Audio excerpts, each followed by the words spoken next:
The party has arrived back at Iadara, capital of Keonan, after their mission to the Fangwood. The city is much changed from the heroes' previous visit, when they were lauded as the heroes of Greengold for repulsing the death barges of Tar-Baphon. Then, while the court seemed agitated by the competing concerns, the city itself had been tranquil and almost hypnotizing in its beauty. Now, however, with the discovery of the ticking time bomb of the Jaharlu spores underneath multiple elven cities and constant incursions along the border with the Tanglebriar, the city has transformed. Amidst the still breathtakingly beautiful gardens, troops train. The clang of metal on metal as elven knights train their militias, and the twink thunk as others practice archery, are punctuated by the crackle and explosion of elven war mages. Perhaps the most surprising thing is that it all seems to fit. It belongs in the city just as much as the parties did before. All these gardens, effortlessly transformed into drill ground. While the Unforeseen heroes survived the journey and uncovered the fate of Eravashnayal, it would be hard to call that mission a success, given the death of the famous elven wizard, and even more unnerving, the complete loss of his soul. Queen Telendia Etisarel received the details of the mission stoically and asked the heroes to return in 2 days' time for a full debriefing and rewards. In the meantime, she tasked her heralds with assisting the party in their rest and relaxation in the capital, along with streamlining, returning some of the recovered elven weaponry, and upgrading the party's gear. We handled the shopping off air. The party swapped around some runes, and they each had about 4,500 gold to shop with many characters picking up their greater resilient armor runes at this time. Before your meeting with the Queen, and not counting any shopping, how are you spending your 2 days in the city? I think Libbiel will probably be tending to her little flower inside her pot and speaking with the doll's name always escapes my brain. Um, Amka, yes. I remember it started with like an A sound. Amka, and just trying to, keep Amka from learning bad habits, perhaps. It's a full-time job. So the flower, which you've been carrying with you for quite a long time, and as you know, it kind of consumes and lives on the ambient magic of the area. So for the last day or so, when you were over in the Fangwoods, it was definitely taking on a weird, sickly-ish, greenish-yellow cast. Since then, back here in Kyonin, it's reverting its colors, much more of a vibrant kind of living green, maybe hints of purple, which you sometimes associate with illusion magic, is all kind of what's swirling through its petals now. Can I identify what kind of color I give it? Because sometimes when, in low mana areas, I tend to give it a spell slot or two. Sure. What spells do you think you feed it the most when you feel like you Haste, need to? Haste? haste, So that's classically a transmutation spell. I'm going to associate that one, I think, with kind of a darker green. a darker green. Almost the Okay. color of the leaves now is what color the petals change when you're feeding it transmutation spells. All right. Desi, despite the thing that we don't need to assist in shopping, Desi probably has a very long list on them of, things they need to get, and is kind of like, you see him very happily wandering the streets with his fox, kind of doing some shopping, maybe with some of the assistants there. He is deliberate journey, so like preparing for journeys is kind of his main deal. Once he gets back from that, though, I think he'd probably be kind of trying to figure out where things are with the demon incursion and what's going on with Tree Razor to some So, extent. as you're doing some of your adventure preparation, you are heading around with a small escort, probably one or two elven heralds almost at all times, definitely drawing attention as you walk and do your shopping. How does Desi receive that? You have kids running up to you wanting to, touch you or shake your hand or just look at you and being surprised that they're almost as tall as you or even taller. What's what's going through Desi's mind while Little as a hero? they're so, a little surprised. They're not used to having an entourage, and they're probably like just kind of trying to entertain the kids, tell them some stories of things that have gone on. With they've clued in a bit and realized they shouldn't tell them about all the gory details at this point. So they'll focus in on kind of the big adventures and the kind of the glory versus the gory, I guess is one way to put it. So what story would you tell the kids coming up to you? Oh, how we rescued a lodge that was infested by demons. And oh my, Daegron was so brave, he ran out with his axe and challenged the demon by bellowing at it. And then out came Libbiel. She was in fire form, but she dropped that so she could help the party and boost our life. And then I came in and took a few key shots with my crossbow, that sort of thing. I'm probably having, blanking my fox's name right now. Sorry, Nat Quick run amongst the crowd because if it's mainly kids, a snow fox is probably entertaining here and providing them some entertainment that And way. you see a lot of the kids, some of them are trying to like act out what you're doing, and you see a small, looks like almost a small fights breaking out because no one's willing to be the demon to be the of these battles. What do you try to intervene? Do you just ignore it and move on with your shopping? What do you do? Dezi will be the demon. Yeah. Give me a performance check. Oh, I'm terrible at that. That's Here, fine. sure. I think it's better that it's bad. I agree. Oh, it's a 17. Yeah, I mean, That's good for you're just kids. entertaining kids. This is not an on-level check. I'm going to tell you that right now. So yeah, Okay. you're able to do a great performance, pretending to be a demon, but probably not quite becoming too scary. The kids aren't going to have nightmares over your interpretation, but you're able to act out the story as you were telling them, and you notice that maybe unintentionally or maybe intentionally, the story of teamwork shone through that, and it wasn't just you. It's not just you are the hero, it's the group of you as the heroes. Everyone is helping each other out. And you kind of see that message is resonating very well with all the kids here. And you finished the little bit of simple shopping you wanted to do. And we will come back to what you wanted to do in terms of investigating the incursion of the demons after Vanarel and Daegron have had a little chance. I can go next. Yeah, I think Daegron A is he had a little bit of shopping to do. Had to stop in with the smith and get some. Whereas normally he's worn mostly the upper parts of his plate armor and stayed a little more mobile with his legs free. He's opted to get the full plate finally crafted for himself, and he needed to replace his cloak that he had used for Erebash Nael as a cover for him. So I think maybe he's got a little bit of a spiffier, still a blue cloak with maybe some black filigree around the edges.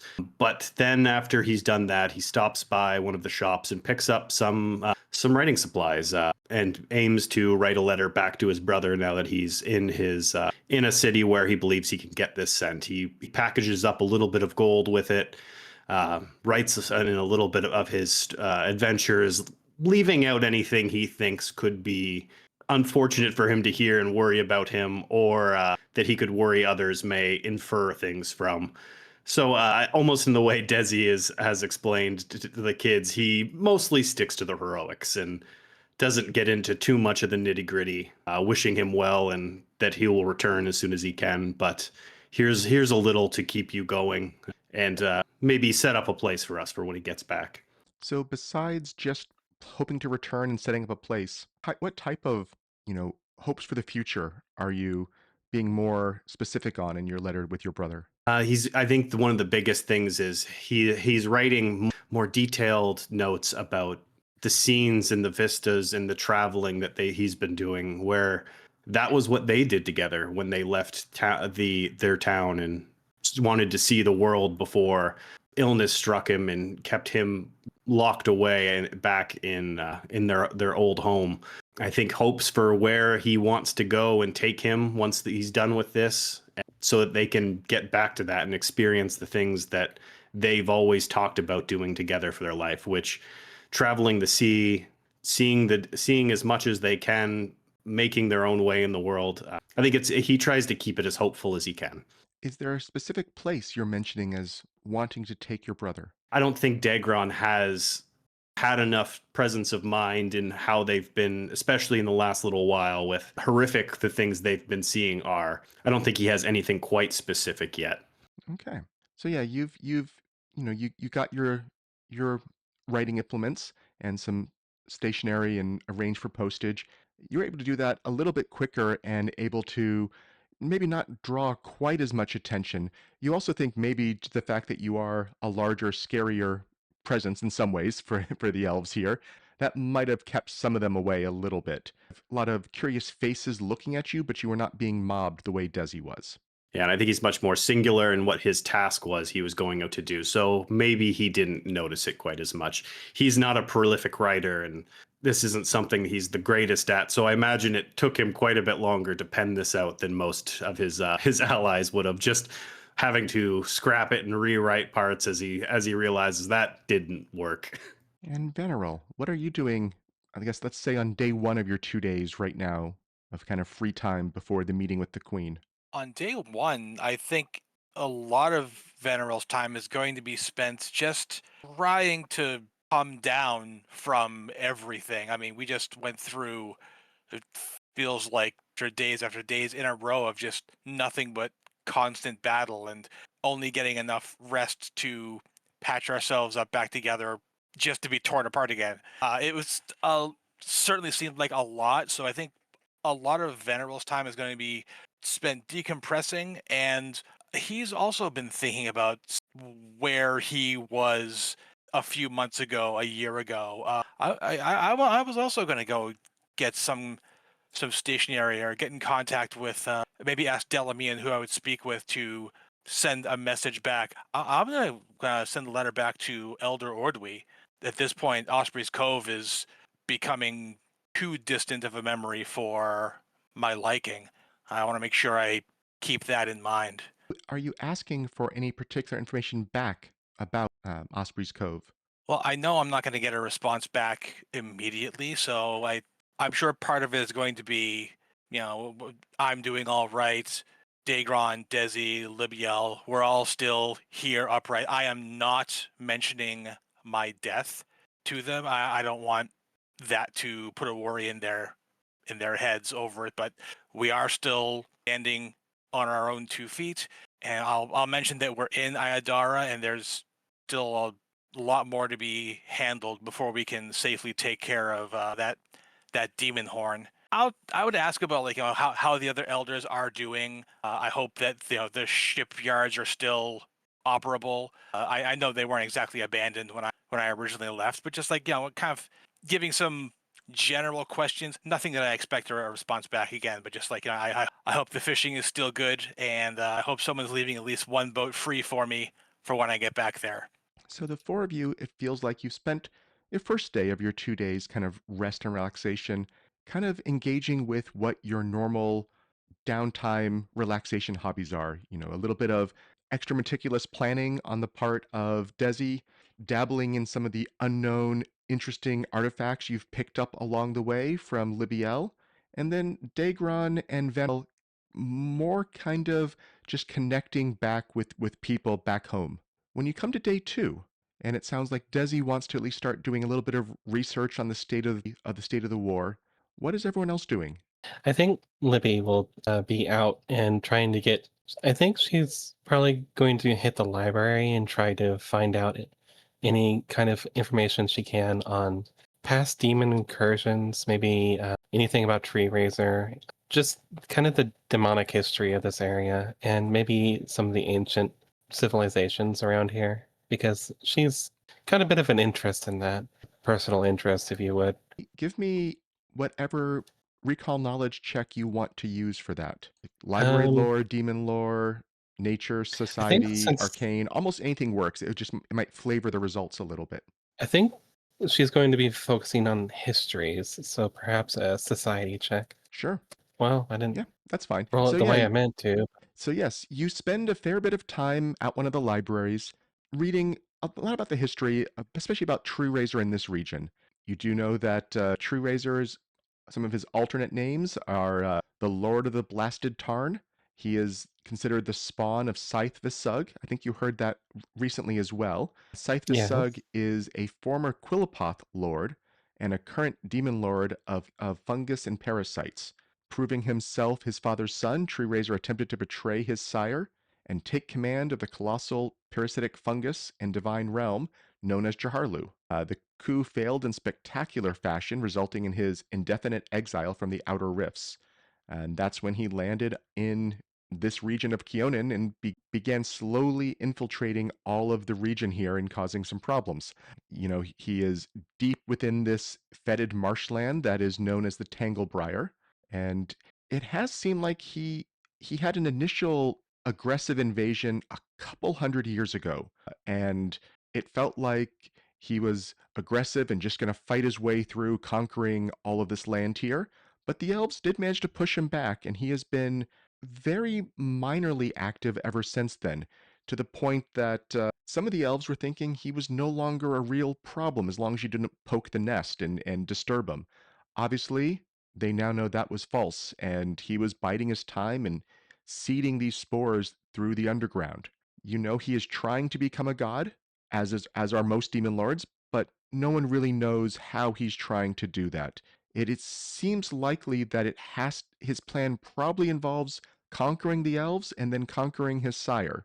But exactly what or how he plans to do that, that's all speculation in the histories you're seeing. You do know Yeah. he wields a very devastating weapon called the Black Axe. It's an acid dripping artifact of some kind that is extremely toxic to trees in particular, and people, of course, who are hit by it. But it basically, you do know that if it hits a living tree, the tree withers to ash and it heals Tree Razor an absurd amount of hit points. So you do know that if you're fighting him, don't fight him in a forest, is one thing that you're reading from all this. Okay. Other types of things you might have been I trying to will find from this history, that any like one or two small bits that maybe I can try to give you a little bit more for. perhaps past invasions that people might have overlooked from demons who might have had like dealings with Tree Razor or his sire. So there was a small incursion about, this is more recent history, about I think it's about 2 years ago now, where there was a small cult of a couple of demons in a couple of different towns. They seemed to be trying to corrupt some ceremony. It was kind of a day of remembrance in the towns for some of the previous invasions being fought off, and it seemed like they were trying to corrupt that event. It didn't seem like it was a coordinated attack. It didn't seem big enough for that. But now that they're looking, maybe this was connected, and this is a early attempt to see how alert the elves would be for a larger invasion. And it's making Okay. you think that maybe he's more surreptitious than everyone was led to believe. This is now 2 times that maybe there was a more secretive effort rather than the brute force of his first invasion. Okay. I would like to make note of like the areas that they were found. Sure. Perhaps that they were also had the opportunity to lay down these spores. See if I can make a connection there. Yeah, that right now does not seem connected. That event actually happened at one of the towns that was not found to have a spore, maybe intentionally making sure there was no attention drawn to the area as a result. So Okay. that's what Dezi's been researching. Sorry, Libbiel. And how about Daegron? What are you doing on day 2? Yeah, I think for Daegron, everyone else has their preparations, that research, other things like that. He hasn't been in a city for a little while. It takes a lot to maintain this physique. So I think he's going to continue having a restful, relaxing time right now. He's going to go find a inn, maybe not the nicest one he can find, something hearty, and as he goes in, he's looking for food and drink, maybe companionship with other mercenaries, more rougher folk within the city, just to have maybe some variety and feel not as strange as he has, where they have been on these important quests. Get back to more of a simpler time and just eat his fill, have some drink, and see where that leads him. So it feels like you were a little less successful maybe in finding the rougher crowd. Instead, you fell in mostly with a group of sergeants from the various knightly orders here that were all training, all wanting to kind of grill you about stories. They're all buying you drinks and food, but wanting to hear more stories about the fights with the demons. And so here, amid a more professional audience, how would you be sharing your exploits? Oh, yeah, that I think that would work out great for him. He's as he's in with this crowd of people who speak shop in the way that he does and understand, whereas he may not be a battlefield tactician in the ways that some of these working with squads and things like that. He is, I think, sharing what he can about the foes he's come across, their tactics, he has found has worked on them, the even demons can be scared if you're able to bellow at them loud enough and cut enough down in a quick succession. They aren't immune to morale, and whereas they may seem like these beings that cannot be touched by mortals in some ways, that with the proper preparations and materials and training, that they are able to deal with them as effectively as and I think with that he doesn't have the greatest warfare lore, but he's using that to kind of explain his battlefield techniques and the things he's come across with these, and asking for stories and swapping tales of exploits with some of these sergeants and what they've seen on patrols and the like, to see if, hey, maybe he can get some information of things that have been happening around here also. So give me a warfare lore check on that, and if you can, maybe try to share one actual discrete trick that you wanted to try to No. about fighting demons. Yeah, I think as he's talking to him, he's like, the greatest strength we have is even as a frontliner, someone who is able to deal with the axe work and the blade work.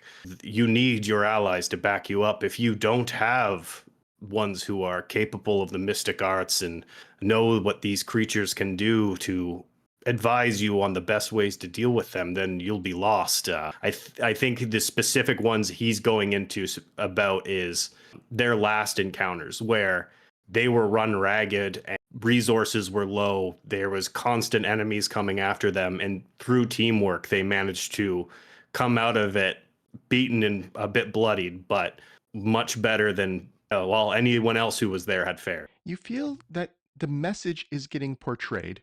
However, you might have been getting a touch more drunk than you were intending to, and you can tell there was maybe a little bit of slurring of words in there, and they're having to listen very close.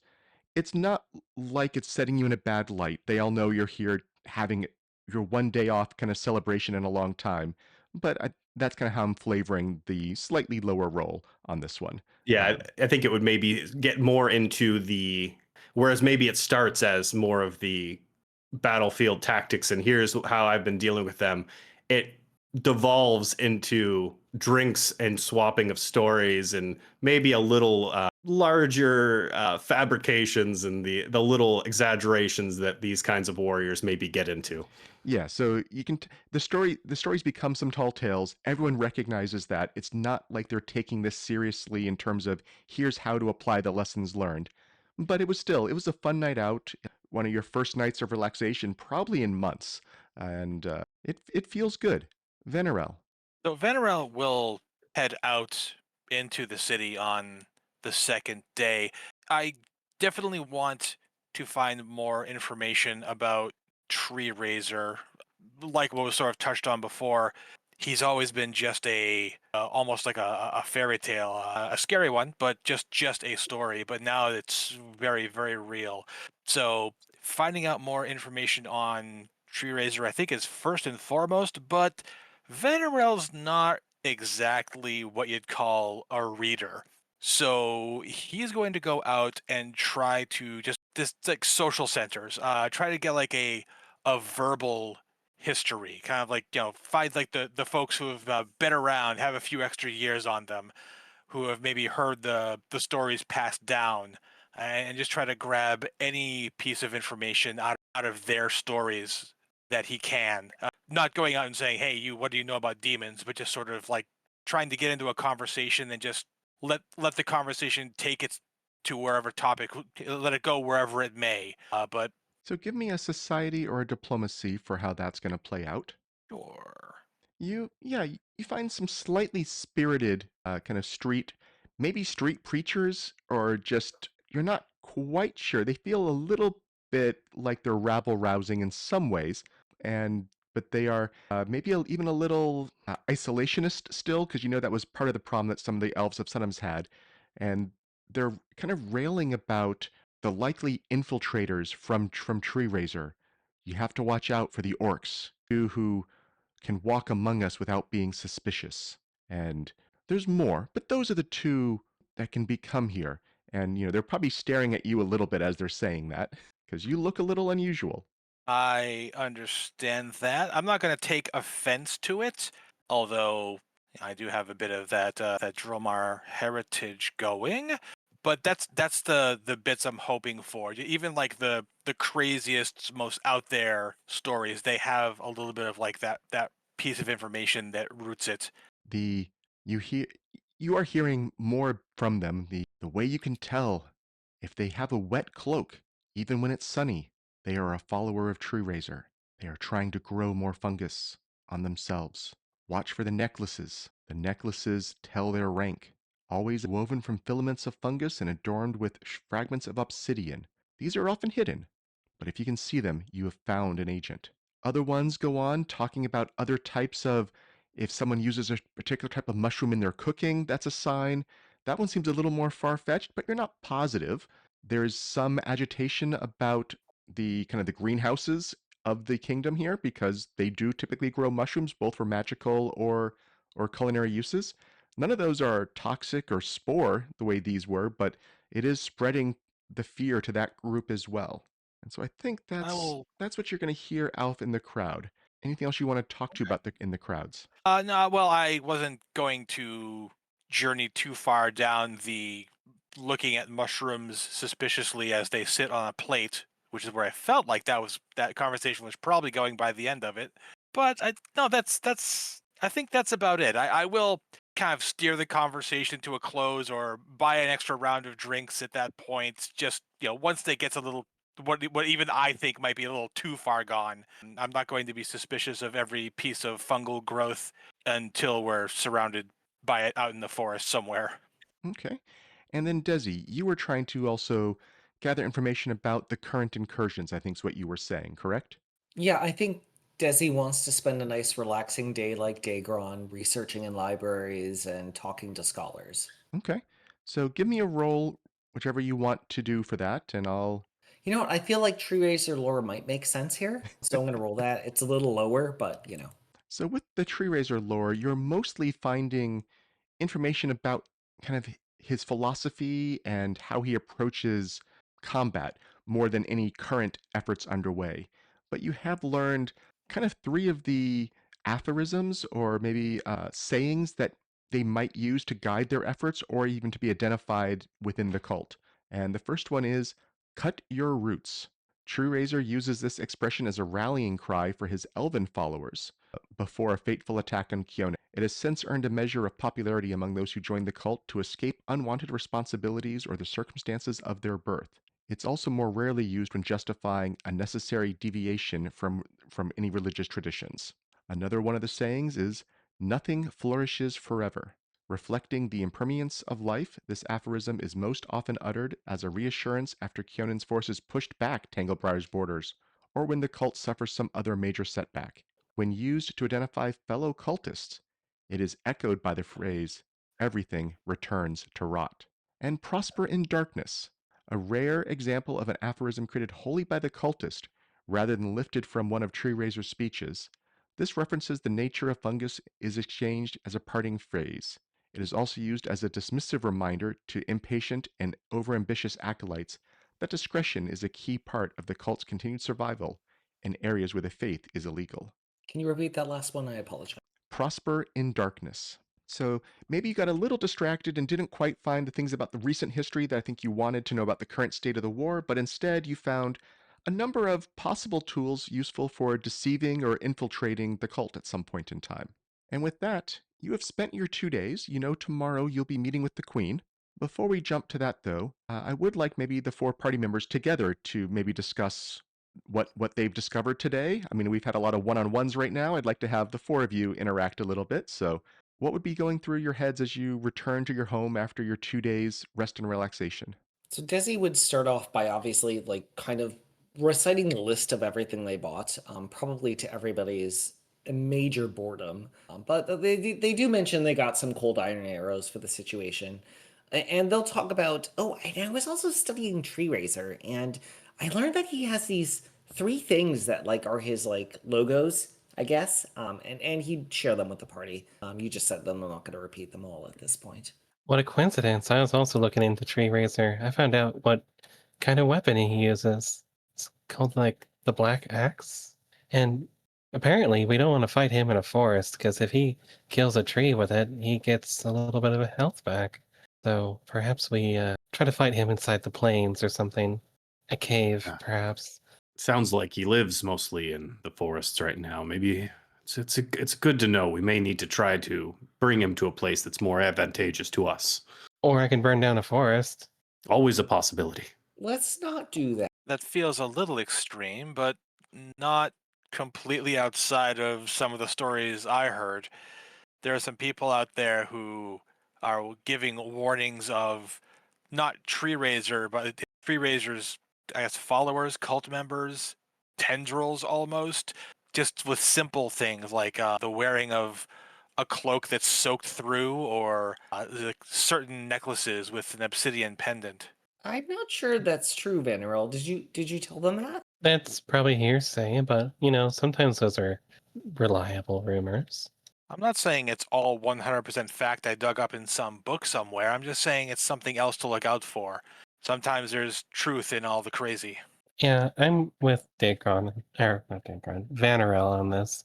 I think sometimes you'll find people are a little more perceptive than you give them credit. Or they could form a lynch mob on the streets. I don't know. Yeah, well, sometimes that's useful too. Yeah, it's good things to keep in mind. We don't need to run anyone through that we see with a wet cloak when it's been sunny out, but yeah, they are things for us to watch for. Deeper investigations needed before the wet work starts, but it's good information. I can't say I came across that much. I needed a day to relax and really let loose. So I spoke with some sergeants and some other people in the field, and I didn't get anything quite as useful as that, but it was refreshing. All we really should do at the time, she says as the queen of breaks. So the rest of the night passes. You wake up, you get dressed in. You're told by because Alamian has arrived from Greengold now to be your escort and your liaison, and she advises you just to dress the way you usually would. There's no need for fine garb at this point. Dressing in your battle attire would reflect your status as the heroes, but maybe just a little extra attention to a little bit of grooming, washing up and hair, polishing. But it sounds like you already were doing that yesterday, anyways. So she leads you across town and back to the audience chamber. And let me get some other pictures up here. The queen is looking a little more imposing this time than I think last time you saw her. I don't think she was quite as imperious last time around. And but Dalamian looks the same. Let me get her picture as well. And lastly, the audience chamber that you're led to this time is not the outdoor garden you were in. It seems to be a large kind of plaza, completely enclosed, with the stone looks something like this. Okay, so now that I get all the pictures shown, let me describe them and go over what's happening here. So, as I said, behind the queen is this weird, multifaceted, weird shaped green and blue crystal. It's probably about the size of, probably about 8 feet tall and 4 feet across. It's a huge glowing crystal, and it seems to be reflecting or maybe showing the city of Keonan in it as lights flicker, and it seems like it's sending out tendrils across the city or even further away at times. But they look very tenuous right now. And so then the queen is standing kind of in front of it, facing everyone. She's dressed in bright green, layered robes, wielding a very gnarled and twisted staff with a green gem top. A very stern looking face, some sort of tiara or headband. And as you are ushered into the audience chamber, you can barely recognize the advisors and courtiers from your previous visit. Gone is the squabbling over priorities. Gone are the extravagant and festive attire. All appear ready to defend Keonan and the Queen. As Dalamian approaches the entrance, the chambers fall silent, and she announces, "Your Majesty, I bring the heroes of Keonan as requested." Queen Adissoril responds, "Welcome, my heroes. Without you, we wouldn't have discovered the presence of the spores within our lands until it was too late. Without you, we wouldn't have known about the tragic fate of Eravashnayal. We named you the heroes of Keonan for your actions before. We reward you now for your actions in the Fangwood." 4 elven knights enter from a side room, bearing exquisite items: a set of chainmail, a gleaming battle axe, a robe stitched in gold, and an orb with constellations twisting inside. "I have selected these 4 relics, artifacts of past heroes, as your reward. May they keep you safe." And Let me put that back on the map so you can grab them. So at some unseen signal, the entire court gives a salute of arms, and as each item is presented to you, the knight provides a short history of the item. I'd like to ask each of you as you receive your item to maybe read aloud the short, it's like the first paragraph description of the history of this item, and what your character is thinking upon receiving this gift and hearing its history. So first up, we have Daegron, who is receiving Soul Cutter. We are reflavoring it. It will be a battle axe rather than the intended Elven Curve Blade. Yeah, so the brief history of this one here is this battle axe was a treasured weapon of the Clistrian witch Silisfix, who played several key roles in reclaiming Keonan from the Tanglebriar when the Elves returned to Galarian. Although a witch, her mesmerizing skill with the battle axe rivaled that of many soldiers. Her reasons for leaving Soulcutter behind in Keonan before her final mission into the Tanglebriar in an attempt to purify Deathstalk Tower are unknown. And I think as he kind of lifts it, it is a much more elegant weapon than he is used to. He has grown up learning and favoring maybe unconsciously heavier, weightier axes, but as he kind of picks it up and he feels this light balance on it, I think his breath is taken away. He is in awe of how beautiful this weapon is in terms of just its design, and then its sheer deadliness is something that he's looking forward to putting to the test. And for Vanarel, we have Slithermaw's Bane. You may have already heard about this, as it arose out of one of the former heroes of Greengold. Yeah, this is Elven Chain. It was once worn by Kailash Sindar. The armor served him well, as the stories go. He did eventually, though, fall in battle against a demonic hydra named Slithermaw, but as story says, as Kailash slew the beast, its fangs pierced his chest and mortally wounded. The armor retains several of the ragged holes along the chest and abdomen where the hydra's teeth sank in and damaged it, but it endures and it remains, and this is almost makes Vanarel feel like he's part of a legacy or inheriting a legacy almost. This armor has already proven its worth, and now it's time for him to step up and do the same against a new threat. And then to Libbiel, they are awarding it's a green cloak stitched with gold. This robe was the favorite garment of the legendary Ikajay hero, Lyria. I wish I could have practiced that beforehand. When the draconic god Daha threatened destruction, and Lyrian was the primary architect of a powerful ritual to banish him called the Anima Invocation. Lyrian and many others were forced to sacrifice themselves to empower this ritual, but he ensured his Anima robe remained in good hands even before he did so. The Anima robe has remained in the care of Queen Tellandria for only the past few dozen years. And when Libby takes this up, it's the robe of a powerful man who took care of such a dark and demonic evil, and she hopes to also prevail against her incoming threats. She understands that it's perhaps not like the most combatively magical of gear, but she's got so many tools for that. She needs something to inspire others to maybe fight against the demonic invasion that they're witnessing here. And then to Dezi, the orb. Yeah, Desi's eyes scans over things, but he's drawn to the orb.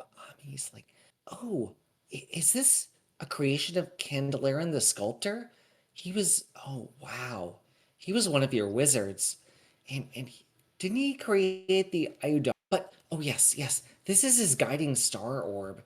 I believe it's a travel tool, and this seems perfect for me. I'm pretty sure I can get around back and forth with this, and we can hop from location to location. Oh, this is amazing. And he kind of takes the orb with reverence and puts it kind of into his side patch. With the ceremony complete, the queen turns to the gathered crowd. Now we would clear the chamber, such that we can discuss matters of a more sensitive nature with the heroes. The advisors file out, leaving you, Dalamian, and the 4 knights here with the queen. Thank you once again for your efforts on our behalf. I fear I must once again impose on you for aid.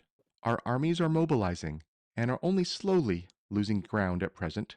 I'm confident we'll be able to reclaim the southern border and Riverspire in time. Thanks to your help, we managed to evacuate Riverspire and drove off that fungal dragon. I ask that you infiltrate behind the enemy lines. We need intelligence. We need to create opportunities. I have 4 missions in mind, but will defer to your judgment as to the order and the feasibility. You are heroes, champions, not knights under my command, though I do have some support to send with you. Recently arrived from Jinin. These are the Silver Branch Sentinels. Let me share some pictures of them with their leader, who some of you may recognize from other sources. I don't know. I'll go over who it is shortly. And the rest of them are much rougher looking individuals. So we have, they're not in the room right now, but I'm still going to introduce them now. So the rank and files, they look just like any generic elven rogue. So kind of dark blues and brown colored leather armor, a little bit of some studded leather here and there, rapiers and daggers, just what you would expect from a hardened elven warrior who's not part of a formal military. And then the leader, a much more striking individual in green and browns rather than the blues and browns. Very fancy bow, fancy arrows, kind of a golden cloak of some kind, piercing yellow-green eyes. And she'd be introduced as Shalelu. And for those who don't know, Shalelu, I believe, was one of the characters of James Jacobs back in the day. So the inventor of most of the adventure paths come from him. And this was, I believe, one of his player characters even before Pathfinder was a thing. And she has shown up in Rise of the Rune Lords. She's shown up in Jade Regent. I think she's shown up in one other first edition adventure path as well. So she's all over the place, but she's here now kind of as the leader of her own mercenary band and will be sent with you on these missions. So they are the Silver Branch Sentinels led by Shalelu. They will be your backup, helping with supplies, helping with camp security, a little bit of healing. You know, they're not as strong as you, but there are probably about 20 of them, and they're not too much weaker than you. So they are a decent backup force. And the 4 missions that the Queen has in mind for you to figure out your own priorities and sequencing. The first one, work with Shalelu to kind of establish a base camp deep within the Tanglebriar, both to allow faster dispatch on the other missions, but also to kind of test ideas for how to set up camps in the Tanglebriar for small scale incursions and maybe send some notes back for what would help with the large scale army in the future. The idea is establish one camp and establish methods of creating other camps. So that would be the first mission. The first 2 she kind of explains are more enabling other missions. So the second one is just do a 3 or 4 day reconnaissance trek through the Tanglebriar. No particular target in sight, just learning to navigate, learning to what's normal, what's not normal, trying to find any place of power that could be disrupted or a hidden path to use to infiltrate other approaches. It is kind of an undirected mission, but she does think they have been woefully unwilling to risk aggravating Tree Razor, so they are a little in the dark here on what may be inside the Tanglebriar. And then the 2 more detailed missions. An agent has gone missing in the vicinity of Riverspire. He was supposed to be recovering a well-hidden cache of potent magical items underneath the town. At present, she does not believe this is a time-critical mission. She does not think he's been captured. She just thinks he's missing and she cannot locate him. But unlike with Erebashnael, she can tell he's still alive, even if she can't find him. And then finally, and she is kind of using a glance back at that crystal behind her, we have used the Sovereign Stone to disable the entire Iadara network. While this limits our ability to rapidly resupply some of our forces, one of the gates, the Tangle Gate, is within the enemy's region of control. To my knowledge, Tree Razor has not been able to activate the gate, but until I know for sure that the gate is secure and back in our hands and somewhat fortified, I will need to leave the rest of the Iadara network turned off. If we can reclaim that gate, though, that will enable a lot more flexibility for our army. I do not have much more time. It is busy, as you must be aware. But do you have anything else you would like me to tell you? Immediately, which would be the most immediate help for the greater effort against Tree Razor? I assume getting the army more flexible in its deployments, but before I, make that decision, I just would like to hear your thoughts on that. If you were under my direct control, yes, I believe reclaiming the Tangle Gate would be the utmost importance. However, it is a little deep into the Tanglebriar, and I would think without a larger supporting army and force, getting somewhat more familiar with the terrain first is probably advisable, and I think we can spare the time. But Okay. if you're willing to do what is best for Keonan at a greater risk to yourself, yes, reclaiming the Tangle Gate would give us the most aid. Libby's going to look at her party. I think our best maneuver here would be to go for the scouting mission in the Tanglebriar, then use it as a staging area to push in and get the Tanglebriar gates open. By Or scouting, you mean setting up a base, or do you mean just doing a search through The the area? the setting up the base. I, The I agree. That was going to first be my mission. first priority to get something established in there. That would give us a good way to go further. This missing agent in Riverspire. You said it was a cache of relics of sorts. Do you mind if I ask what sort of cache? Is it weapons? My only concern is once we enter the Tanglebriar, I agree we must do some reconnaissance, set up the forward base, and from there I believe we could strike out for this gate. But if there are things that could help us in that, it may be worth the detour partway through. I do not have the full inventory of what was stored beneath the Morgenthai's family's vault, but I believe there were some powerful wands. Again, nothing that would be unheard of within here, not legendary artifact tier, but still powerful nonetheless, along with I believe they had some form of a library robe. This one might be the most valuable item in the area there. This is a robe that can basically have spells scribed onto it, so you can have them without having to pull them into your hands for one kind of useful thing. I would say more useful to ensure they don't fall into the enemy's hands rather than useful for us to have for our own use or for your use. So denying the enemy is probably more important than retrieving them ourselves. If nothing else, this would strengthen our allies and make defense of our camp easier, but we'll have to work out the timing of these. So she will nod at you, and Dalamian will lead you away, and will coordinate whether you want to try to teleport. She will find someone who's familiar with an area, or she can summon the Elven Hornet Riders to help give you an airlift in. You might be on your own for getting back, but they are coordinating at least fast insertion. But she is still waiting to hear from the four of you which mission you have decided to accomplish first. And I guess also Shalelu will introduce herself. I need to put her back on the screen. I took her off apparently. Let me get that again. Different image, just the headshot this time. Welcome, heroes. I am pleased to be serving under such illustrious heroes. Tell me, what would you know of me? Do you have much experience with these demons? It seems most elves of Keonan have at least some familiarity, but have you struck out against Tree Razor, or is this new to you as it is us? Tree Razor will be new to me.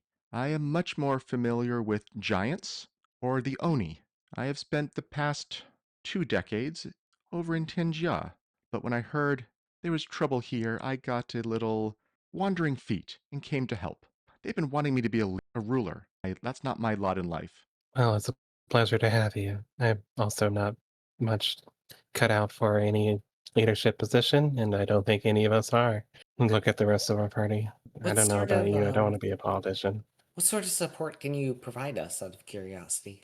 Well, we are outdoors people. We will hopefully be useful for navigating through the marsh and the Tanglebriar, despite never having been there before. We can help supplement your scouting skills.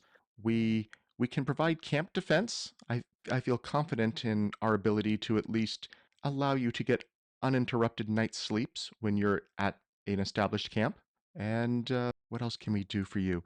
We can provide a fair bit of spell casting to help cure diseases or poisons or some healing outside of combat. How many do you have with you? Is it a large number or is it more of a smaller? I think she has about 20, I believe. All right, that spell's not as useful this time Yeah, around. that's certainly useful.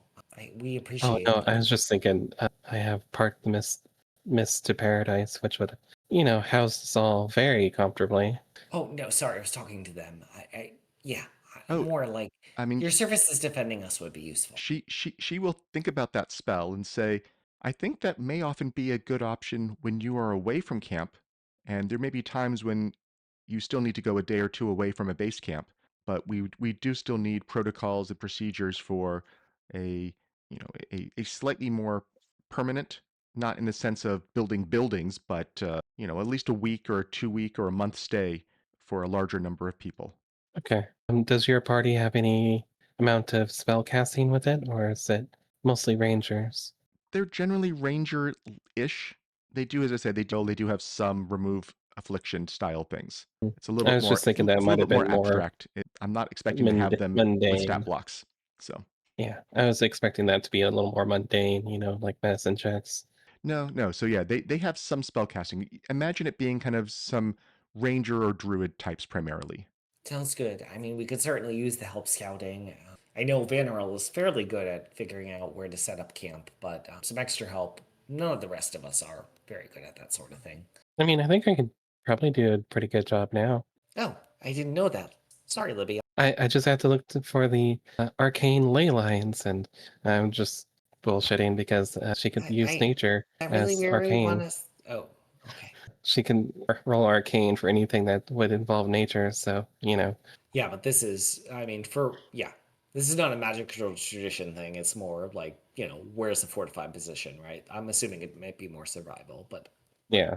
I'm sure we'll be able to all learn from each other and make the most of wherever we decide to set this forward base. yeah. Do we want to go for the base first? Does that make sense? Daegron, I'm going to let you go ahead and pick this because it seems like you have a plan. Well, I think setting up a forward base first is probably our best bet.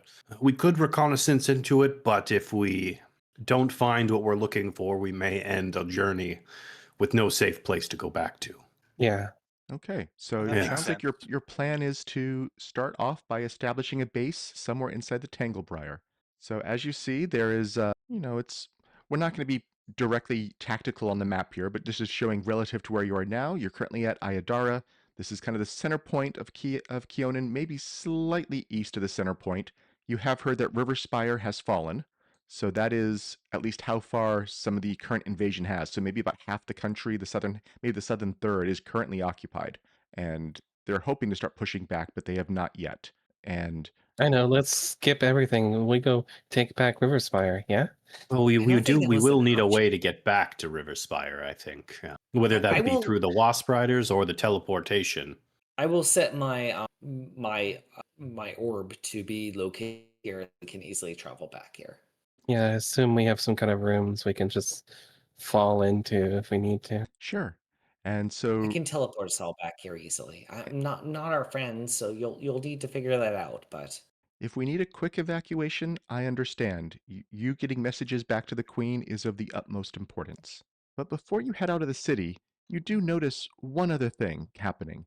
You're kind of on the way out, maybe just before you're set to meet up with either the Wasp Riders or a teleport from one of the mages in the city to save you a spell slot, whatever your plan was here. I missed it. But as you're getting ready for that, you hear some angry voices clamoring behind you. Too little, too late. We needed to fight Tree Razor decades ago. The Queen is too cautious. Angry rebuttals and back and forth arguing and yelling in the mob, and it does feel like there is a civil disturbance breaking out here. What do you do? I feel like we should maybe get in the middle of that because that's like our job or something. I don't know. Sure. But it'll help. A unified front against an enemy is important, but a tactful approach. Dezi, you're generally better at soothing people. Why don't you go in? If I'll be right behind you if they need a little scaring into submission. Okay, Libbiel, let's calm down the situation. Let's convince them that the queen is doing the right thing here and intervening like she should be. Okay. This was actually just another one of these triumph point things. There's no roll needed, but you have decided to intervene. So you managed to get the crowd calmed down. Your support, along with maybe the support of the Sentinels that are with Shalelu and some of the other allies from Incarthen. Maybe as you're doing this, you even have a letter come in from Druma expressing support. Maybe you have a little bit of support coming in from the Knights of Lastwall as well. And just all these happenstance arrivals of people while you are making your case is helping to reassure most of the people that this plan is working and it wasn't a mistake. And people are reacting appropriately. The people of Kionin don't fall for this bait, the tactic of avoiding war in favor of maintaining a peaceful status quo. The hardliners in the government some of the hardliners in the government are now being forced to revisit their own unpopular ideology.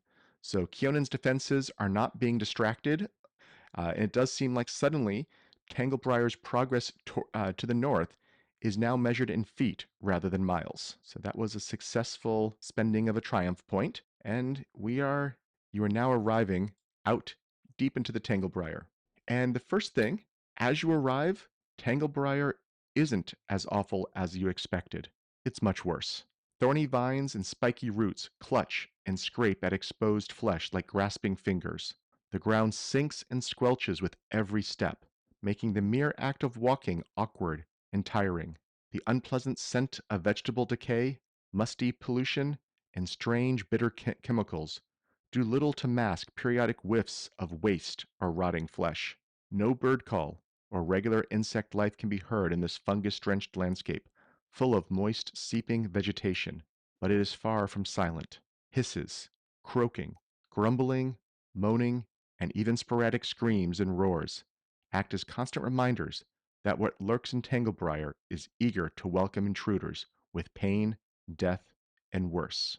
And I can take a roll from all four of you for scouting. So I can take scouting lore, survival, nature, perception, whatever you, probably even warfare lore would be allowed here.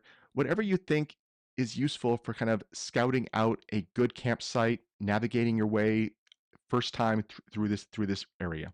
Yeah, I'll do a warfare lore on this. I'm just going to double check the wording on this. As he does a nature check, sorry. Okay, no, it just says skill checks too. So here's my Arcana that's pretending to be nature. Yeah, Vanarel will just keep his eyes open. This place is more miserable than I had even heard.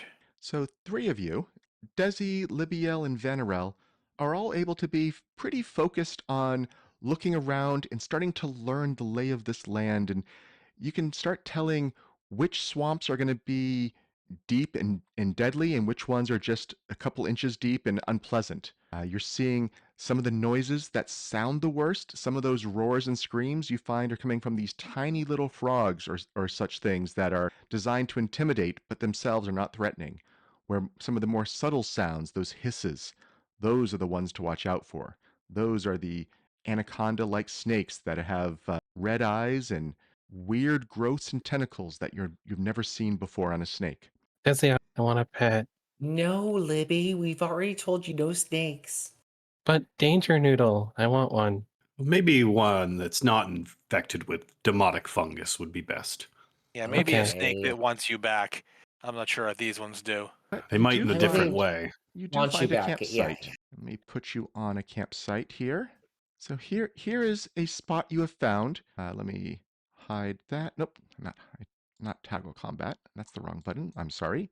Hide. Oh, we're combating the party token. There you go. I some daily spells up. If they become relevant, I will use them prior to them becoming relevant. So yes, but- you have found this a rest. campsite. Okay. I just need to get the spells back. Yep, that's fine. Yeah, so you found this site. It seems relatively safe as far as you've seen before. The ground is actually solid. It's one of the first places you've seen that solid ground, and it's not difficult terrain everywhere you go. What would be your plans for how to set up a camp here? So we should probably build something structure-wise in the middle here, and maybe And- some sort of alarm spell around it to know if anything came up. Or a I could wall. move some of the bigger rocks around, get them out of the way. Now, that's a good Yeah. idea. Using the nature to our advantage. They can be Yeah. moved out of the way. They can also become part of a wall. We want to make sure that we have a safe spot here, but we don't want to be seen from the outside as a safe spot, if you know what I mean. Okay, yeah, I can do that. I'll gather up some rocks and mud and maybe even some branches and just kind of pile them into like kind of like a half mound. So give So me then a it's like, survival or a deception check for how well you've camouflaged the site here. oh, good. Deception. I love that. Okay. You think you have learned a little bit about what looks natural here or not, but it has been a little tough, and it does to a some of Shalalu's rangers come over and help a little bit. You can tell that maybe it was slightly obvious, or not obvious, but it was slightly visible that this was recently constructed rather than looking like it had always been here. They feel like it was a good Yeah. idea, but not quite enough, and they're working to make it a little better. Thanks for the help, guys. That's why we have them with us. And they've done some more work. They've set up some camps. Look at that. Yeah. Oh, we're so good at this. So lots Look of at everything we've tents, a little bit of accomplished. fire. I don't have tokens to put up the walls that Libbiel made, the little mounds to help maybe block some of the sight lines. Maybe to help also hide maybe the smoke from the fire a little bit more and disperse that. I know I heard that Dezi was putting up some alarm spells as well to get things going. But it seems like the area is relatively secure. And you're about to spend your first night in the Tanglebriar. They they Uh, they will take the watch and I would like to ask something real quick. mhm. Has my flower ever like started producing like some kind of seed in which I can put more of it around? So maybe I can cover this area in these mana-eating flowers, perhaps? Just give me a flat d20 check. Okay, here you go. I meant to do that public. Oh well. That's fine. You've not found any seeds from the flower, but you do think it looks like it is starting to bud off a second bud below the surface. You can give me an arcana or nature. I know I use Arcana for everything. It's awesome. you think it's close. You think it will have at least one, bulb style sibling that you can pull off and split off, but you think you need to wait until it has sprouted a second stem. Okay. So a couple more days and I can start planting these little guys around. I just hold up my pot. Don't worry, they're a lot more fearsome than they look. Oh yeah, no, I've got one here. And Desi pulls one like a dried one out of his backpack. Yeah, I've been, It won't help you know, very much, but I know them. I hope you've learned quite a lot about them, though. Yeah, they don't absorb so much magic when they're already dried and pressed. But yeah, it seems like these are pretty effective. And so At the very least, as you are discussing that, you hear a whistle come from some of the scouts, and they're telling you that something is inbound. And let me toggle you into initiative. Okay, I'm gonna put out the three spells I would have cast at the beginning of the Yep. day, assuming we're somewhat. So, okay, go ahead as I get you toggled in, please. And is everyone there? One, two. No, I only got two of you this time. So I'm just gonna put out one. This is for myself, everyone but Daegron, oh, basically. I've I got three need of to them. just flip that back to normal. Oh, Daegron just wanted to go first today, I see. I'm running opening Excuse me? stance, so he'll immediately be in his Excuse dueling me? dance too. Okay, we still need a roll from Vanarel, it looks like. There we go. Yep, just give me a little bit of issues there. Okay, so you see two creatures coming at you from opposite sides. They're at the north and south extent of the map. They look like. Let me share the artwork first, then I'll try to describe it. They look like a weird cross between maybe a dead decomposing dryad. They look vaguely tree-like or wood golem-like, crossed with a fey creature, but a rotting hole in their chest and fungus growing off lots of different places, almost like flames, and berries and other vines wrapped around them. That's what you see approaching. Dezi, what would you like to do? I will recall knowledge using the focus point to figure out what these are. I don't know if nature is most appropriate here, or society. But I'm willing to do kind of. I've got all of these trained. I will let you know right now, neither of those are actually Okay. appropriate. Occultism or religion Arcana. are better on this Okay. one. Well, occultism sounds great. Okay, so roll twice, take the better with that. Yes, you are aware these are Briargeists. These are unique to Tanglebriar. Millennia spent steeping in Tangle and Tree Razor's corrupting influence has granted them far greater strength while distorting their forms away from vaguely humanoid to an animate tangle of thorny vines, roots, and fungal growths. You know these are a variant of something called a vertorite, enraged spectral echoes left behind when an ecosystem experiences a catastrophic collapse. Calling upon the essences of millions of extinguished plants and animals, they punish any they deem responsible for the disaster, as well as anyone who tries to fix the problem afterward. So you're now thinking these are undead and probably incorporeal for as real as they look. But what would you want to know about them besides that background? I guess I'll go with my default for this. I know they're bad, so I'll ask for about weaknesses or resistances if that doesn't fail. They have no explicit weakness, and they have the usual incorporeal resistances. So they resist all damage except force, ghost touch, vitality, or spirit. Okay, I'll basically be like, these are bad ghosts. They'll resist most damage, but hit them with force or or positive. I don't see them on the map. If they're supposed to be They here, are I don't know there. where They're they just are. very hard to see. They're in the top, they're in the north and southeast corners. Oh, I see them on that side. Yep. Yes. Okay, great. Can I see that one to target? I'm not sure. Like, are these trees in the way potentially or no? It looks like Foundry is allowing the light lines, so I'm going to say most of those trees are pretty high up for the branches, so yes, you can see them. There were not You know walls what? added. Let's just I got this cool new item, so I'm gonna use, well, it's actually not that new of an item. I had it for a bit. I'm gonna use my, what is it? I'm gonna cast Bless, basically. Sorry. I need to remember, where am I getting this from? I'm from my symbol of, my holy symbol glows and a Bless spell springs up around it. And I'm like, yeah, target them. Maybe stay to the campsite to defend it, though. Okay, so it was a recall knowledge and a bless, and we are over to Daegron. As Dezi kind of calls out for them to defend the campsite, he'll delay for now, as he's got his weapon raised in his dueling dance already from his opening stance feat, and he'll wait for them to get closer before making a move. Vanarel. I have a whole lot of shoot them while they're far away options at the current moment, but I am wielding Castrovel's beacon, which can do a little something, I think.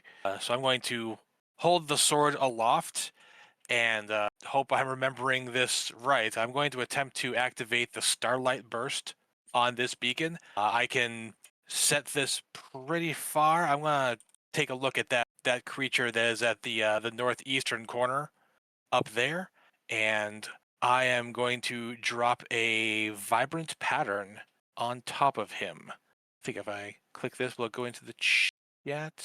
Perhaps it will not. No, it's just bringing it up for me here. My brilliant plan has been thwarted by my inability to operate the tech. Let me see if I can figure it out for you. So this was from Castrovel's Beacon. You're trying Yep. to do Starlight Burst. You're trying to cast Vibrant Thorns. Yes, that's not sending it to chat easily. If I do that, will it? No. Okay. Let's just see what it does. Okay, so it's 120 feet range, 10-foot burst. We can just drop a 10-foot burst down there. That's fine. A will save. And what is the Yeah, DC? that I Thank can you. send to the chat at DC 31. It is going to You don't see that succeed. at all. I know you don't see it. Let me reveal. So we got a success. So on a success, it is unaffected. What else happens though? It's dazzled while it's inside, I believe, even if it's unaffected by the rest of it. If it's inside the pattern, when you cast it, enters it, or ends its turn. So it looks like it's probably not going to do much Yeah. to it. Okay. So you tried to distract it, but it's not paying attention to your burst of light. Did you have another action, or was that your whole turn? Oh, all right. That was I'm casting. Yeah, casting that is 2 actions right there. I think for the third, these things are. I don't know how fast they're going to move. I am going to just try and take cover from them. Try to hide from them. Try to stealth out. okay. Try to be completely unseen here. So I'll just put this out here as getting as stealthy as I can. I'll find out whether that worked next time. Yep. So you don't think you're particularly well hidden. I You am can next to a tell campfire. you're next This to a could have gone better. campfire, and it's probably casting shadows on you through the tent. So even though you're trying to hide, your giant shadow is like on the tent and pretty obvious where you are behind it as a result. One of them is up next. Which one is it? It is the north one, and is going to drop sudden blight. Why is everything here hidden? I will That's the try to problem. recognize that, assuming it's a religion or some similar check. Let's see. This one would be primal usually. I don't think it has I don't think it's Oh, on Sudden any other Blight is in. lists. I thought it was on. Oh, maybe I'm wrong. It only has the primal tag here, but maybe that's because it's a primal Okay, caster. that's fine. Then I won't try to recognize it. Okay. So we're going to put down a burst, basically covering your bless. Go ahead and give me your fort saves as all the plants begin dying around you, and it seems like it's affecting you as well. We have a success from Libbiel, a critical success from Daegron, a fail from Vanarel, and a fail from Dezi. Is anyone re-rolling before I roll the damage? No, I'll stick with it for now. Okay. I'm good with this. Well, then again, I succeeded. So half damage to Libbiel, full damage to the other two, 29 points of void damage. And let's see, anything else in that area that matters? I don't see it making it difficult terrain. I don't see it lasting. I'm going to remove the extra aura. We don't need it. Okay, that was that one's turn as it caused everything around you to decay a little. And the other Okay, one. I'll go now. Okay, you're going to come into initiative. There you Yep, go. and as it kind of gets close and casts the spell, he goes, well, better not stay bunched up, and he'll do a sudden charge out of the campsite running north towards this creature. He'll have just enough to get there with the 50. I counted it out to get right here. And as he gets close, he swings Soul Cutter towards it and to test out this new weapon. Oop, didn't do the attack off that. That's not what I wanted. So here comes the strike. 46 to hit. That is a crit. Ooh, not the best damage roll, 46 points of damage. Luckily, this thing has an astral rune in it, which is great.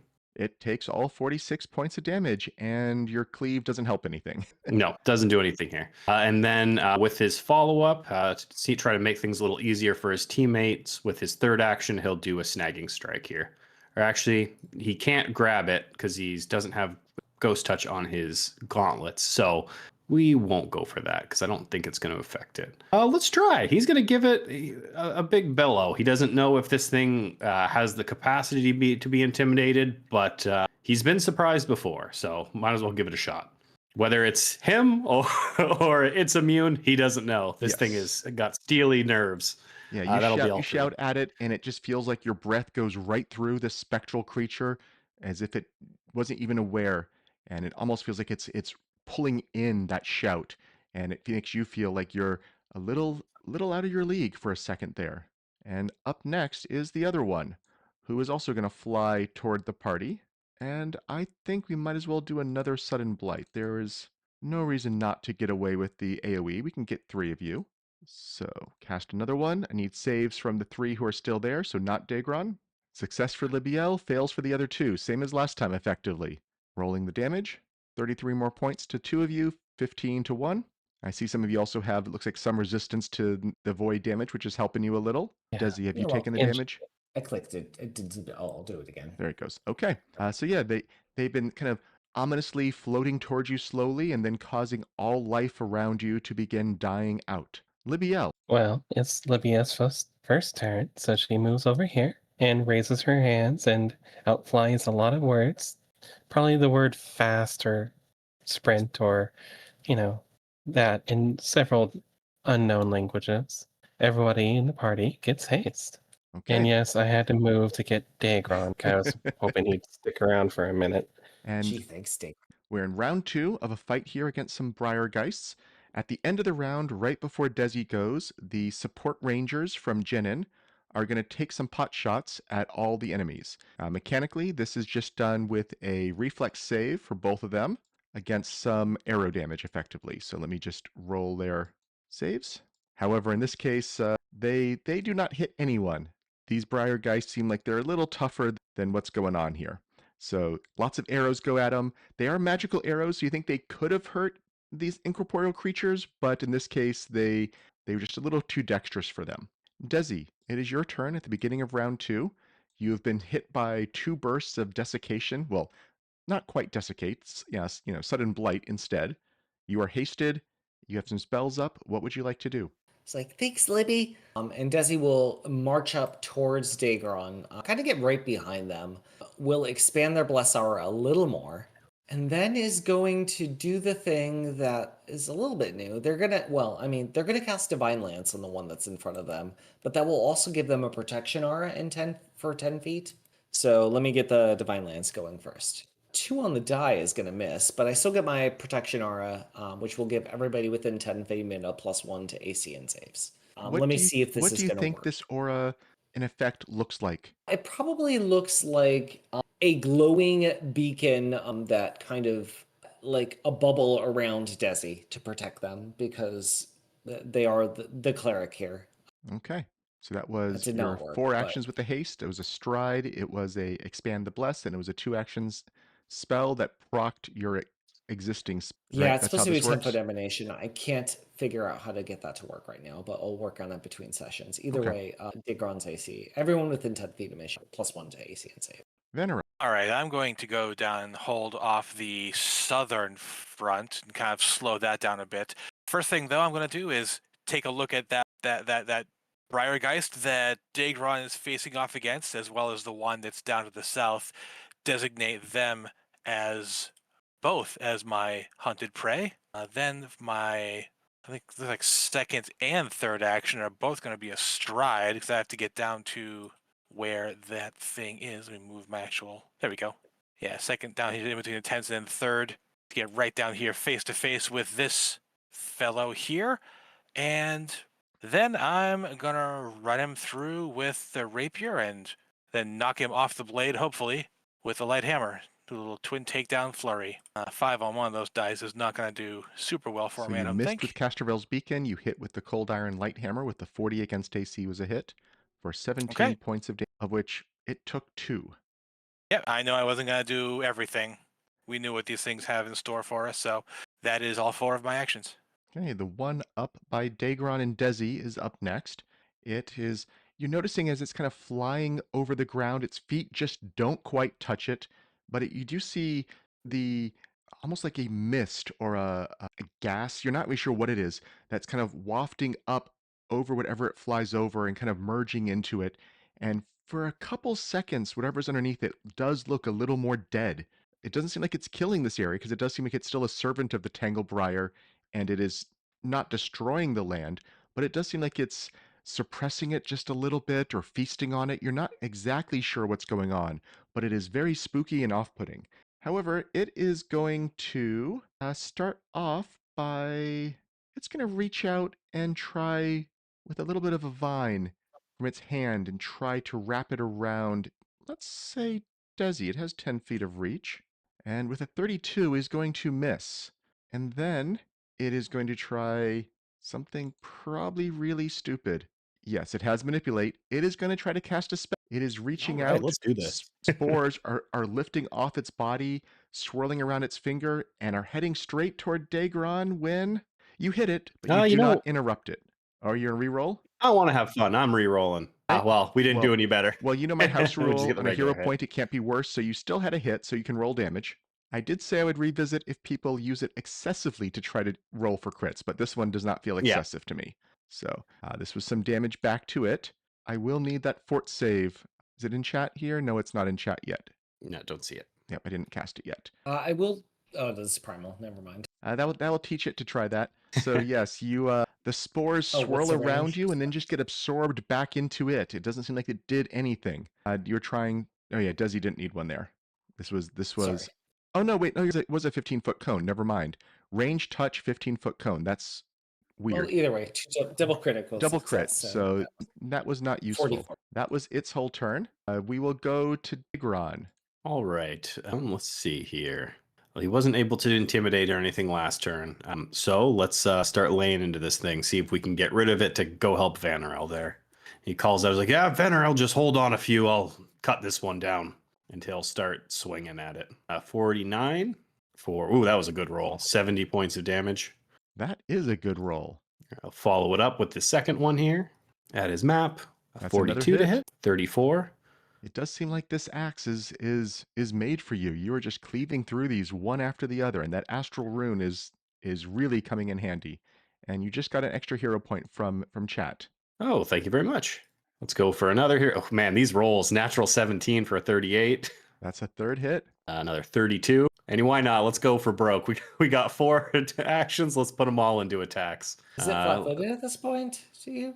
No, because incorporeal, Okay. my snagging strike is Oh, kind okay, of a yeah. brawling maneuver. So generally, we haven't ruled that it's going to work against them. 37 again for 28 more.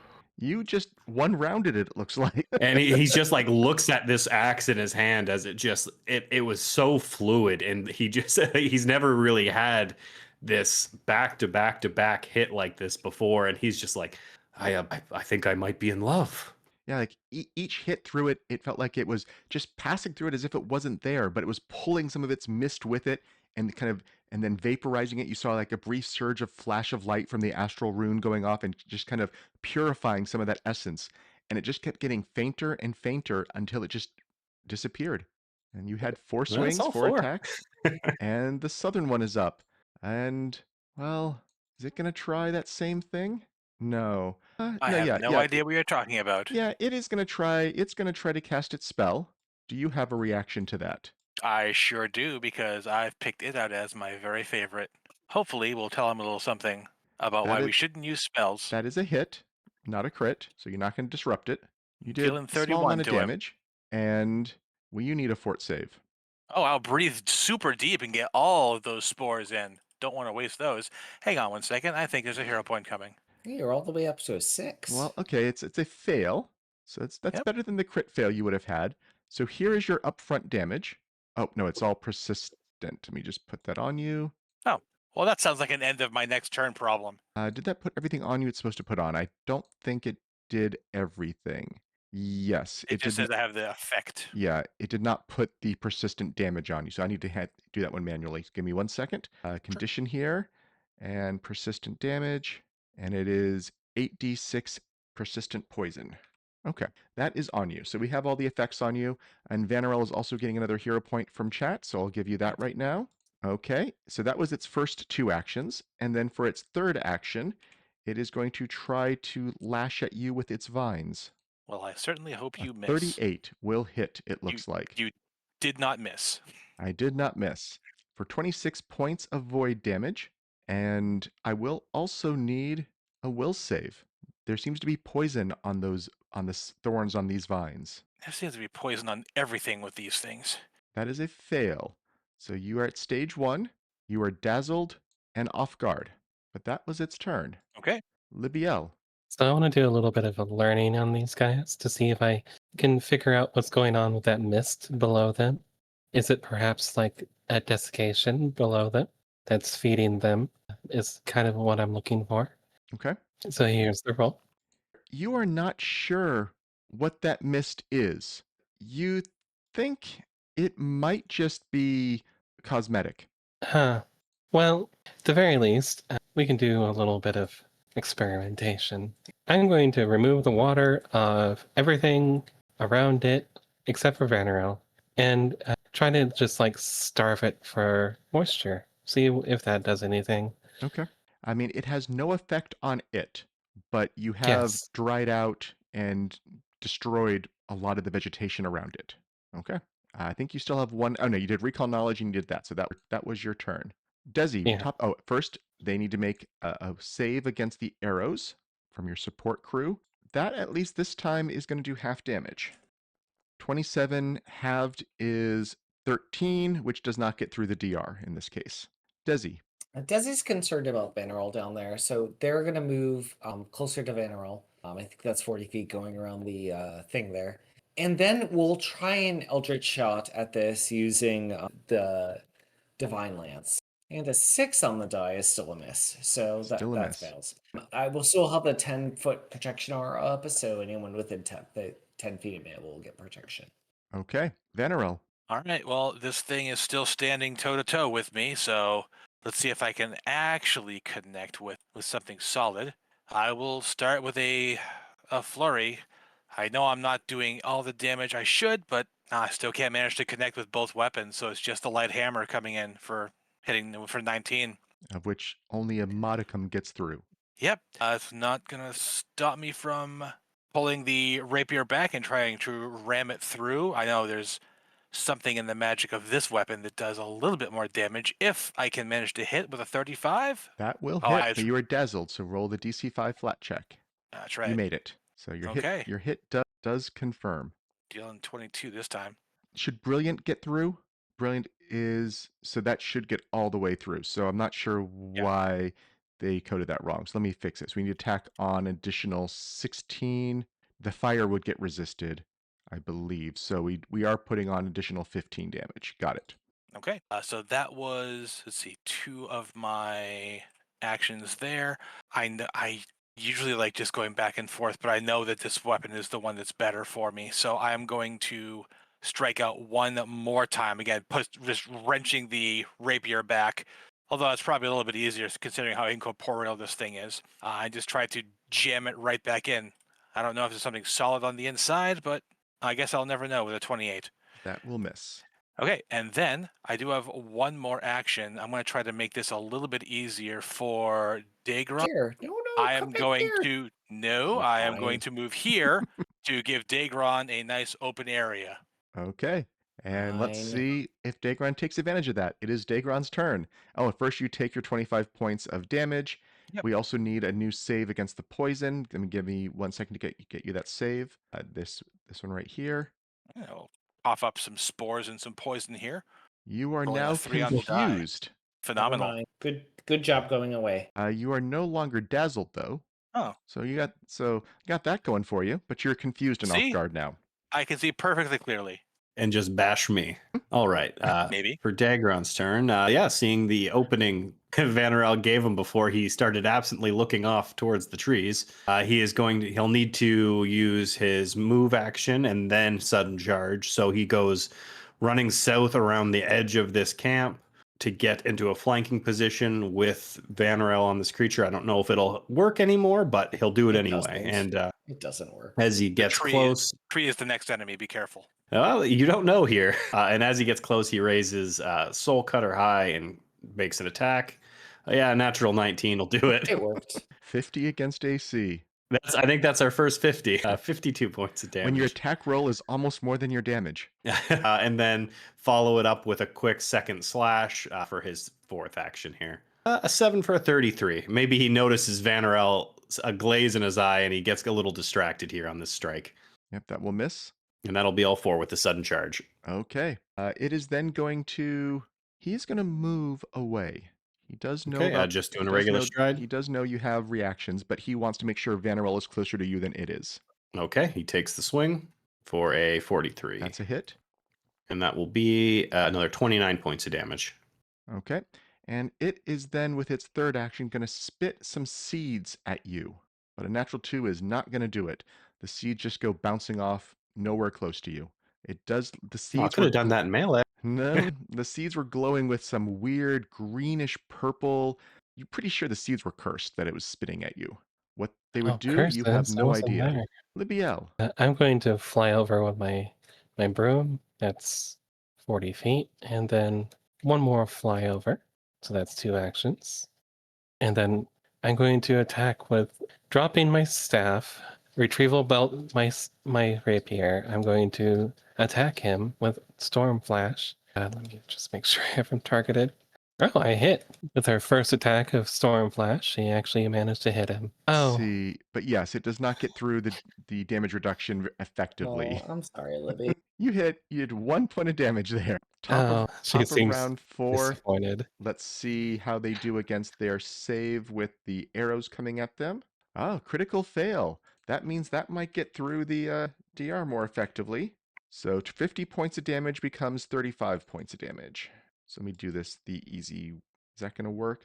Don't have any traits on it. Is it going to do the right thing? It did the right thing. No, it did not. It applied double thinking it's not magic. They are magic bows, so I need to put 15 more on. Okay, that was the arrows. Dezi. Dezi's going to move up kind of to be in a more central position here. They want to get next to this thing, and we did a spell strike, so we're good with that.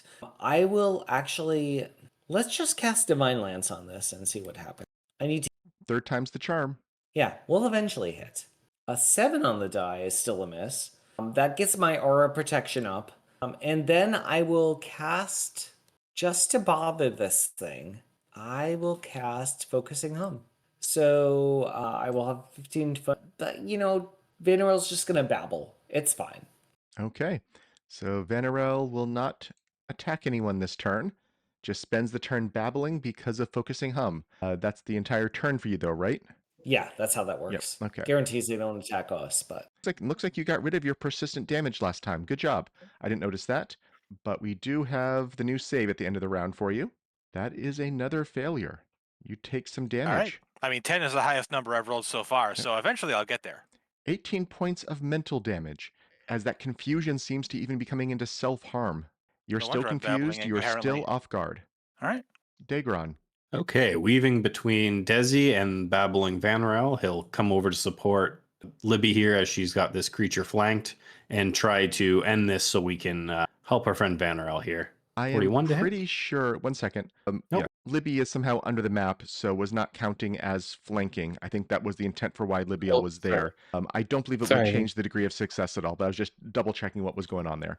Yep. That was me muting again, not unselecting my token. Yeah, sorry. We keep swinging here for a 36. That will hit. Now I see the flank.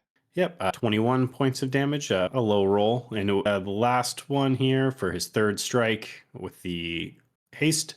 Ooh, a natural 16 will get me 37 here. A middling roll 26. Okay. It is still up, and it is its turn. Let's see. It is going to. It can tell it's almost dead, but it doesn't need to worry about retreating. It doesn't care about such things. We are going to try to hit Libbiel with one of those vines. Oof. 48 against AC is a crit My favorite. for 68 points of damage to Libbiel, and we will Ugh. need a will save from you. Okay, you're unaffected by the toxin with a natural 20 on that. It still has 2 actions left. I think it's going to try to hit Libbiel a second time. Misses.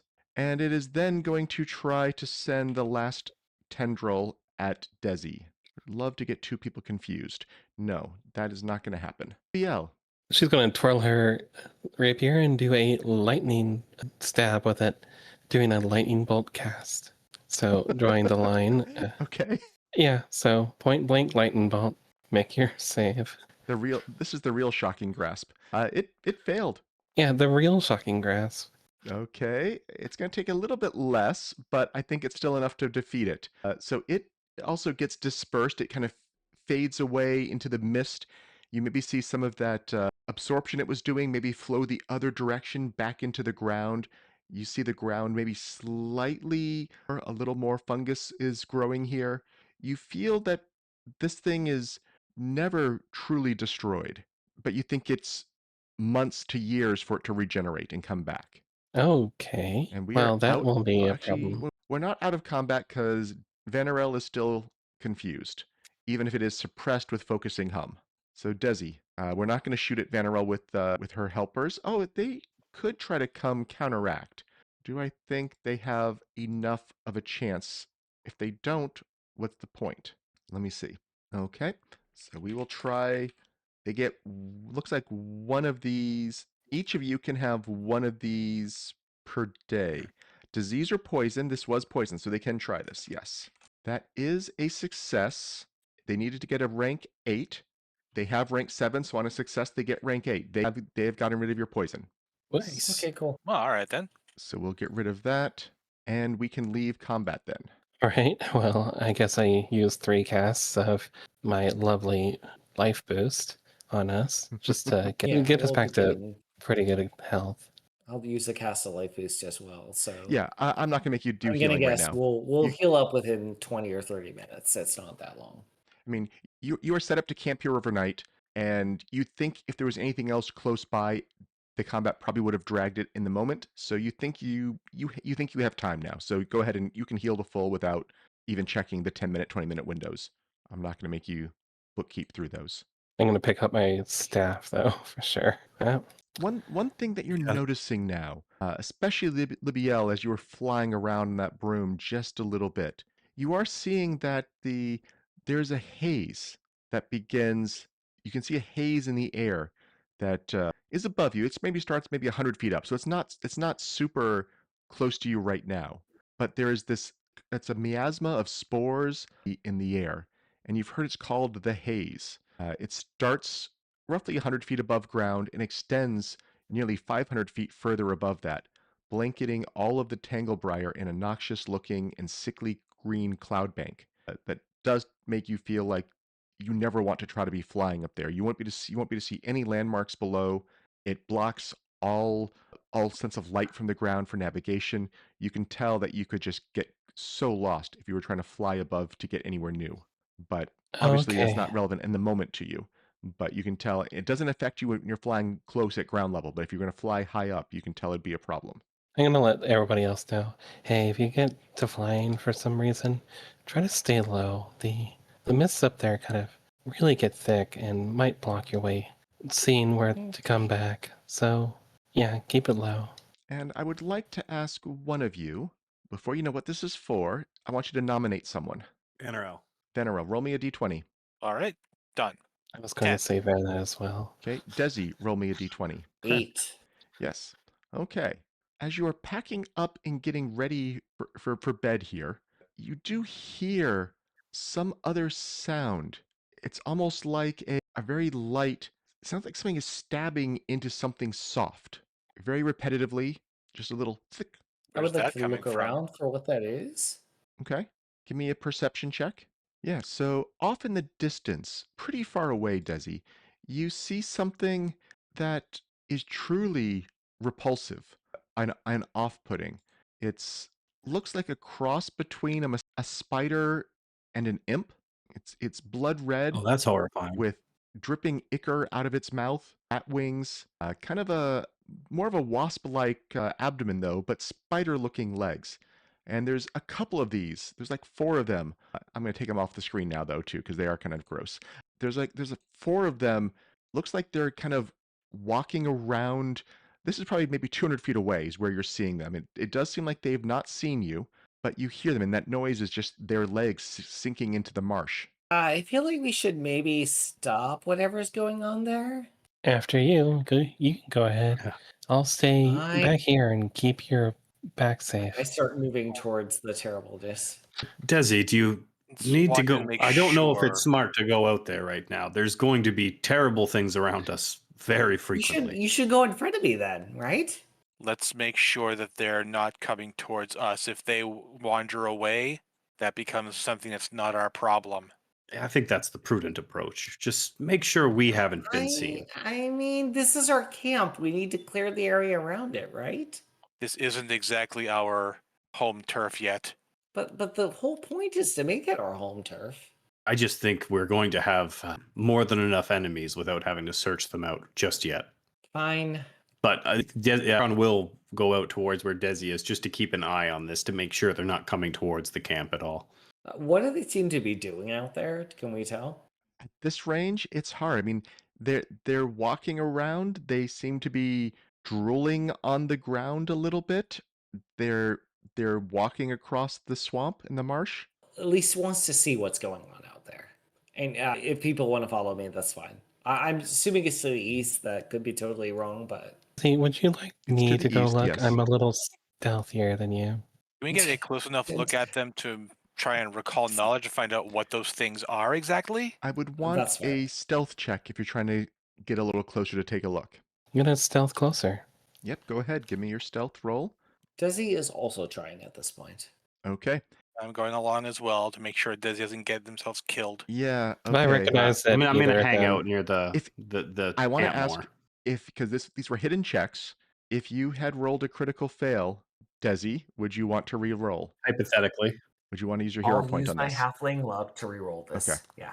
What does everyone's stealth look like anyway? Okay, the dice have a story they want to tell, and they are telling it. That was a second natural 1, Dezi. Let me put you on a new map. I think Libby's over there face palming very hard, invisibly. Give me 1 second getting all the... Let me just mark her as invisible. Okay. A little bit, maybe 100 feet, 120 feet from the camp. You are trying to get over here to take a look at these creatures that are parading around on the other side of this little rivulet swamp. You can see them across the way. Libbiel is invisible right now. Actually, let's check. We have a lot of statuses on people. I think some of those should be gone, Trying probably. to take haste off. It's not letting me. There we go. You have to take off the spell haste. That would remove the quicken. The energy aegis is good. I think everything else looks right. Okay. So, and you are invisible, which is great. So you have arrived here. Libbiel is invisible. Dezi, though, maybe one of your steps just got stuck in the muck, and when you pulled it up, it made a really loud wrenching sound. And you see those 4 creatures are staring right at you, and we do need to. Stealth as initiative Yes, you on roll this? stealth. Yep. I'm gonna have most people re-roll. I'm not gonna bother making you. I'm not gonna put in the ones you already rolled for the earlier check. I know that's how we should do it, but Foundry does not make that trivial to do. And I should say that I think Daegron was about like 30 feet back from the party Okay. because he is not as stealthy as the rest I and got wanted to my just keep an third eye on natural things. one, so that feels perfectly on par for what we've been doing. So it is. Daegron, you are up first. So you said you're 30 Okay, feet off so the map, but you can yeah, tell comets first breaking one out. I'll just get there. Yep. Yeah, So 2 actions left. and then can't do much with it, so he'll just position himself a little ways in front of Dezi here and kind of just prepare himself. Can't ready anything, but and they're out of range, so he'll just hang here without getting too far away from the group. Vanarel. All right, I am going to move also up to try and form up a little bit of a front line here. I know there's those 2 more down to the south. From here, I'm just going to select the 2 giant mosquito swamp things that are sort of like directly in line with us off to the other, the 2 northernmost. Designate those 2 as my hunted prey. For a third and final action, I am going to try and recall knowledge on these things. What are they other than big, ugly, and living in the swamp? Sure. Would this be in nature? You can give me religion, or you could give me demon lore. No, I have a demon-related lore, but it's for one specific guy named Tree Raiser. I don't know if that would work. I'll Barring, allow that here. okay, I mean, I did hear a lot of stories back in town, so that is where my mind instinctively goes to. Huh? Yeah, you you heard about all kinds of the demons that serve Tree Raiser, but you're not remembering anything about these weird mosquito-like things. You do feel Okay. confident that it is some variety of demon, and it's not a natural animal. But beyond that, you're clueless. Right. Libbiel. I'm going to be flying on my broom. I'm going to use 2 actions to get here, and then I'm going to try to figure out what I can learn about these things with my demon lore. Yes. You have heard of Uh, what was that? +2 as well Plus because 2 of on the that? book. Okay. Yes. So you have heard of these. They are called Australix. I'll put that in chat because I'm probably going to mispronounce it. I think you can see it in the initiative tracker anyways, but I'll just put it in chat. So Australix. These are in their true form, they have a spider-like appearance as you see them now. However, they often are in humanoid forms when interacting with mortals, posing as rich or influential figures or leaders of criminal organizations.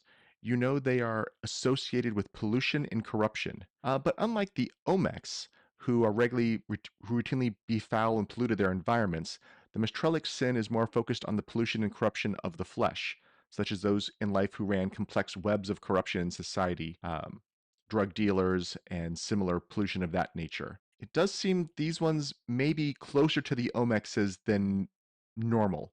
It does seem like they are spreading pollution here in the swamps, reinforcing the fungus.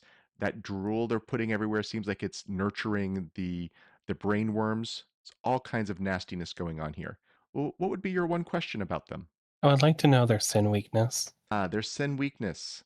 That's a good question for you. The first, they have what's called a clarity vulnerability. The first time in a round that a creature within 30 feet of them critically succeeds on a saving throw against a poison or a disease, or fully recovers from either such affliction by a magic or another effect, triggers it taking damage. I see. A little bit harder than some of them to do at will. You can't just cast heal to kill these.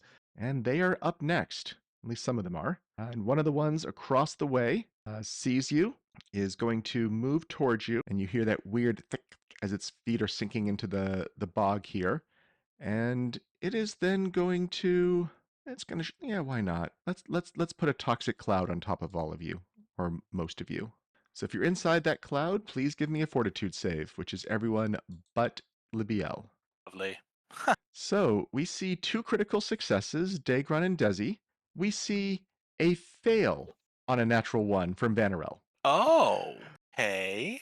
for 40 for half so yeah, for a full 40 points of damage to Vanarel.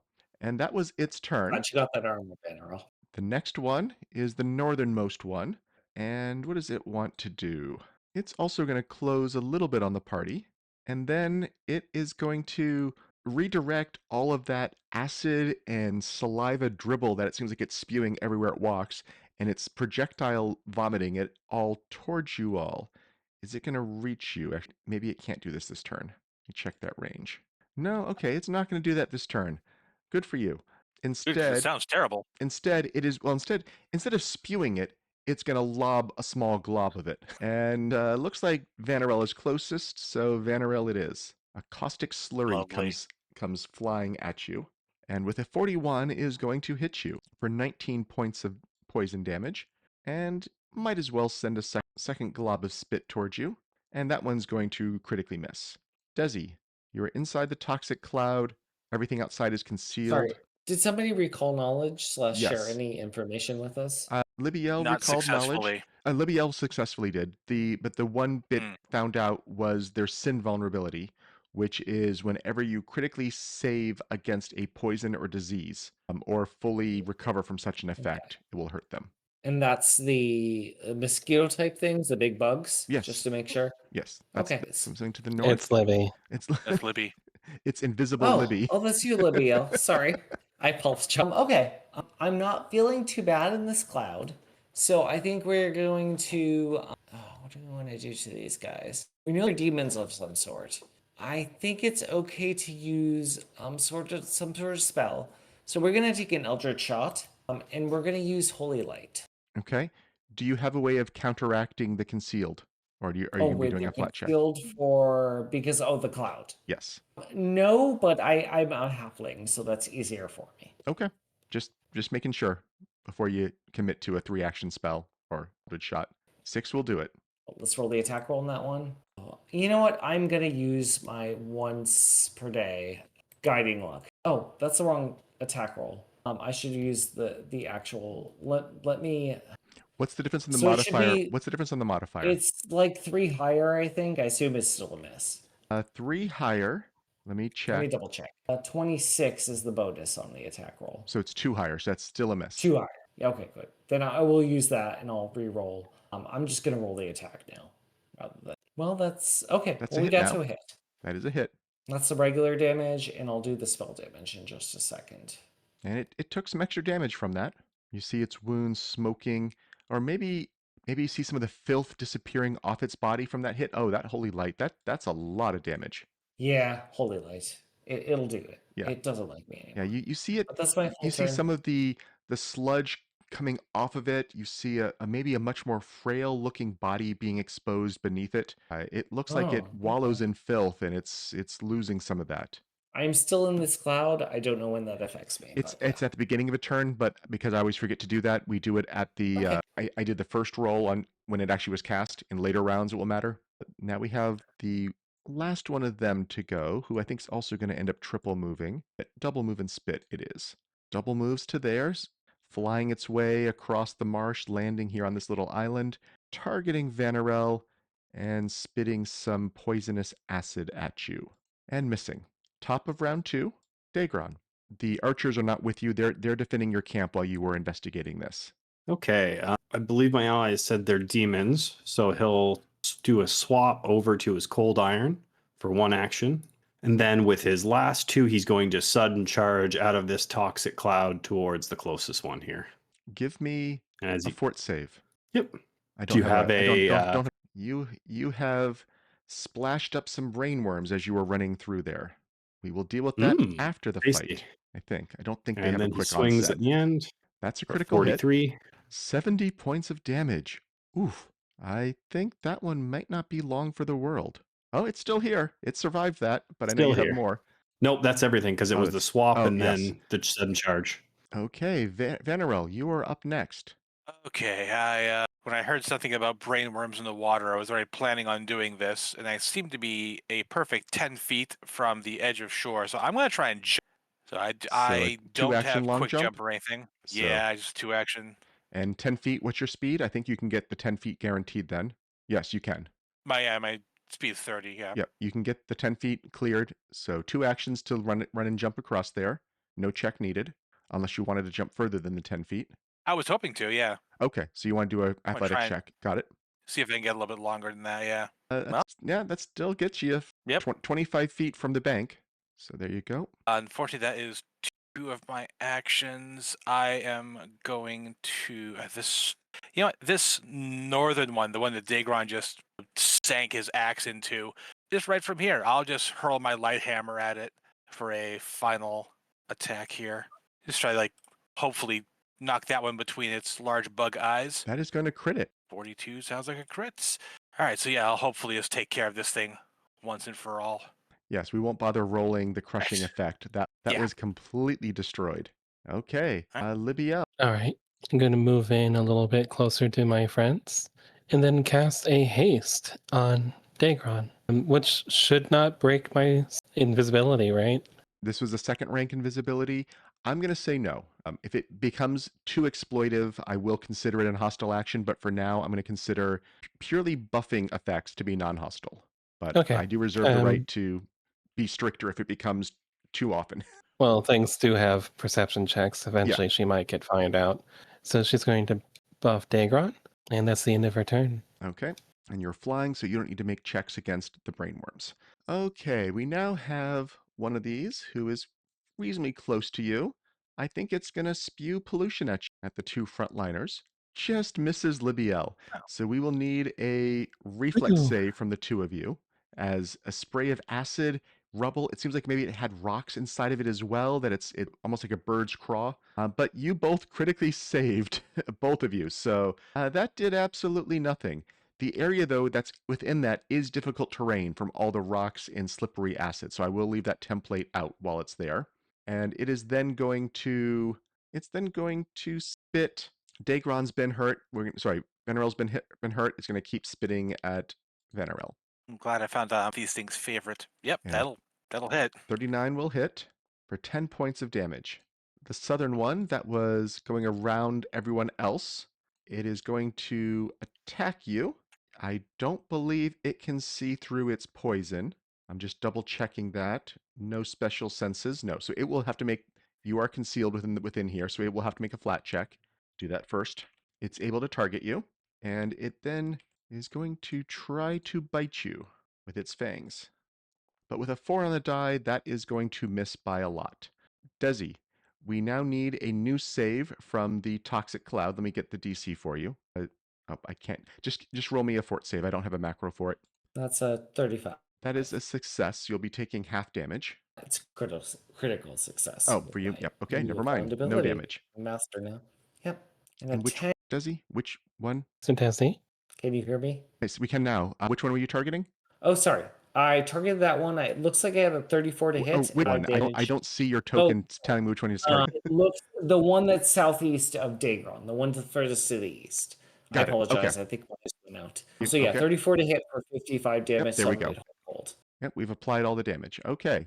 It is the southern one's turn that's been making its way around. It's going to come walking over. He could get one action. It does not have reach with its fangs, so it's going to have to do 2 actions. Or does it want to try to shove you into the water? It's going to try to shove you in the water. I like that idea. So 31 against Dezi's Fortitude DC. It fails. Okay. 36. Okay, so it does not shove you in the water. Top of round 3, Daegron. Okay. You said there's no onset for those brain worms yet? Not yet. Okay. He's going to, with his first action, 25 feet of movement, get around this creature here. Actually, I think with that, I would only be able to get there with the diagonals. And then he'll round on this one, and with an intimidating glare, he's not sure if they speak his language, he'll try to intimidate this one. Let's see. Okay. It will depend on if they speak the language or not. It looks like they do. So I have intimidating glare also. Oh, that's right. Yes. So that one is now intimidated. Let me drag that on. And then I have this fun little thing, which I don't know if this affects it yet, but it didn't spell it out there. But I do have Terrified Retreat. Oh, that's just critical. Yeah, if you can. Okay, now it's a little weaker to him. Let's start with a snagging strike on it. So he tries to hack these horrible legs down to size. That will crit 44 to hit for a crit, 72 points of damage. And it needs to make a save against being slowed from the frost. It is going to be slowed. Well, we got it. I don't know if that's going to matter. We'll see. And then with his last fourth action, he'll follow up with a swing around to try to bring it through the body. Let's re-roll it. That's a hit now. Yep, get it to a hit. So 29 Second to hit. attack, 4 hits. That's a good sign for you. Yeah, 34. It's still And up, that'll but be that all was your 4 whole turn. Okay, Vanarel. All right. Inside a let me region of see. difficult terrain of stomach rocks. I'm hoping that maybe that's not as difficult, at least for me and my unimpeded journey, unless there's something particularly sticky about their goo they spit everywhere. I think I'll allow that here. Yeah.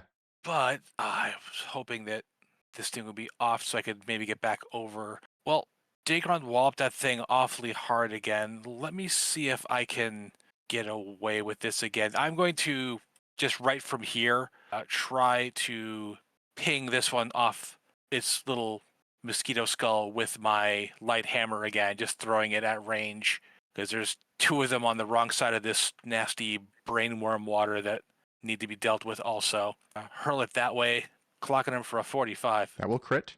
Do I have him targeted? I do, okay. All right, and so I'll catch him for 40. He's still there. And you critically hit the when it becomes... Okay, and then for my other 2 actions, I can't get the running start to get back, can I? No. Only if you want to step in the water. I truly don't. But this thing is over next to Dezi, so let me see what I can do here. All right, second action, I was going to walk over here. I'll make sure this thing is done. I'll twin takedown on it. I've already got a little bit of map going for me, but these things don't seem all that tough, so hopefully I'll just skewer them with a rapier real quick along with a light hammer. A crit and a hit. Yeah. Yes. It is going to be... Yep. I think it had 4 HP left, and you just did 94 to it. So just running it through it before it even hits the ground. I've already turned and I'm looking back at these other 2, but I'm out of action, so that's me. I'm done. Libbiel. Fly over. Vanarel is looking a little slow right now, so let's speed him up a bit with her injection of spell words that all just mean go faster. Okay. I will look around in the air somewhere. Yeah. Libby is near. Suddenly you feel like you're faster. You've heard some words. I mean, things might know where Libbiel is, but Libbiel is still invisible, just hidden effectively because you've been saying words. But this one is in the fog. It's going to need to give a fort save. Actually, does it need to give a fort? No, it does not. It's immune to poison, so I'm not going to worry about the save. It's then going to stride up next to Dezi, and it saw that the shove didn't work too well, so it's going to try... Any other spells I want to use? No, we're just going to right for the bites. 35 just misses you. Looks like, especially because you have a shield up of some kind. A holy chain. Yep. And we'll then try a second one. And the 37 will hit you on the nose. On the nose. Maybe not literally on the nose, but it does hit you for 38 points of damage, and we need another fortitude save. Oh, okay. 30 is a success. I don't know why that was private. I'm going to reveal that. Oh, sorry. A 3 on the die was still a success, which became a critical success. So you think you're probably pretty safe from these guys. And that actually is the critical save against a poison effect, I believe. Yes. Oh, so yes. That triggers its sin weakness. Okay. I I'm totally going to do an this. Thank you. opportunistic accusation, which will break my stealth. But, That will break it's your fine. stealth, yes. It fails. So it's going to be off guard, and it's taking a little bit more mental damage. I'm going to roll it right now. Oh, you couldn't even poison a little halfling? Yeah. There we go. Yes, it is feeling very weak. Its whole purpose in life is to poison and corrupt things, and it's failing at that, so it's taking damage. All right, I'll take this invisible off. That was its turn. Dezi, you are up. Dezi really doesn't like being next to 2 of these, but I think they're still gonna Divine Lance the one that's off guard. Let me reveal these. Check at the bottom of the right above the chat window. You probably want the globe icon selected by default, and you have 1 action left. I think you may be muted. I apologize. I'm hitting the wrong button. I was hitting my Windows key versus my Alt key. I'm going to move to the south to get out of the range of these guys, but with the strike there, I'm good moving kind of out of the range. Okay. One of them is up next, and it's going to just chase you down, and it has 2 actions to try to bite you. I mean, it saw that the other guy bit it and got hurt by biting you. Actually, he's going to stop 1 square back and spit at you twice instead. They are smart enough to... It's going to miss. and then it's going to start running away. Top of round 4, Daegron. All right. Seeing as he got splashed with brainworms, I don't know if it can get worse for him, but either way, he'll try to avoid it. So first action, he's going to stride up here, and then with his second and third, he starts to kind of dig into the mud and launch himself forward. He'll stride and then jump across this little fillet here. And plus 29, I should be fine. Yeah, so you So that'll get 25 feet from here. So, well, sure, we'll land right there next to it. yeah. Very very good jump. I think you still have 1 action left. Yep, 1 action left, and he'll do. Is this thing off guard for some reason? Yes, because it Okay. was so offended that it didn't hurt Dezi with its Oh poison. yes, the sin vulnerability. And then the Either way, back- we'll and then put the a backlash from Libbiel. nice. Well, either way, So we'll put you a have- snagging strike on it. 2 actions. No, that was 1 action move, 2 actions long jump, so just one action left, just the 1 strike. But that was a Oh, crit, okay. For 62. and I'll roll the fortitude save against the slow. Crit fail. So yeah, as he's kind of like, wow, this is surprising. The low-level rune is doing stuff right now. But either way, he, as he's kind of landing, he lashes out towards it, and I don't know, maybe shears part of one of the legs off, and just it's now slower and gravely injured. Vanarel. All right, well, back over the nasty water we go. Yeah, these ones are done. I hate that they broke our more of the front line we had. I'm going to make a long jump again, just using the 10 feet or head start from here, and I'm going to try and jump over all of this disgusting water. It still makes it. 25. Okay. Hitting So, Libbiel as you go across there. yeah. Hi, Libby. Thanks, Libby. Yeah. No problem. However, with that also being 3 of my 4 actions, I will just hurl my light hammer at him. He's not a hunted prey or anything, but that doesn't mean he can get crit by a hammer. Take 30 points. And crushing effect. Okay, that was your turn, Libbiel. Yes. So there's 1 fleeing, 1 near death by Daegron. You're flying above the brainworm infested water.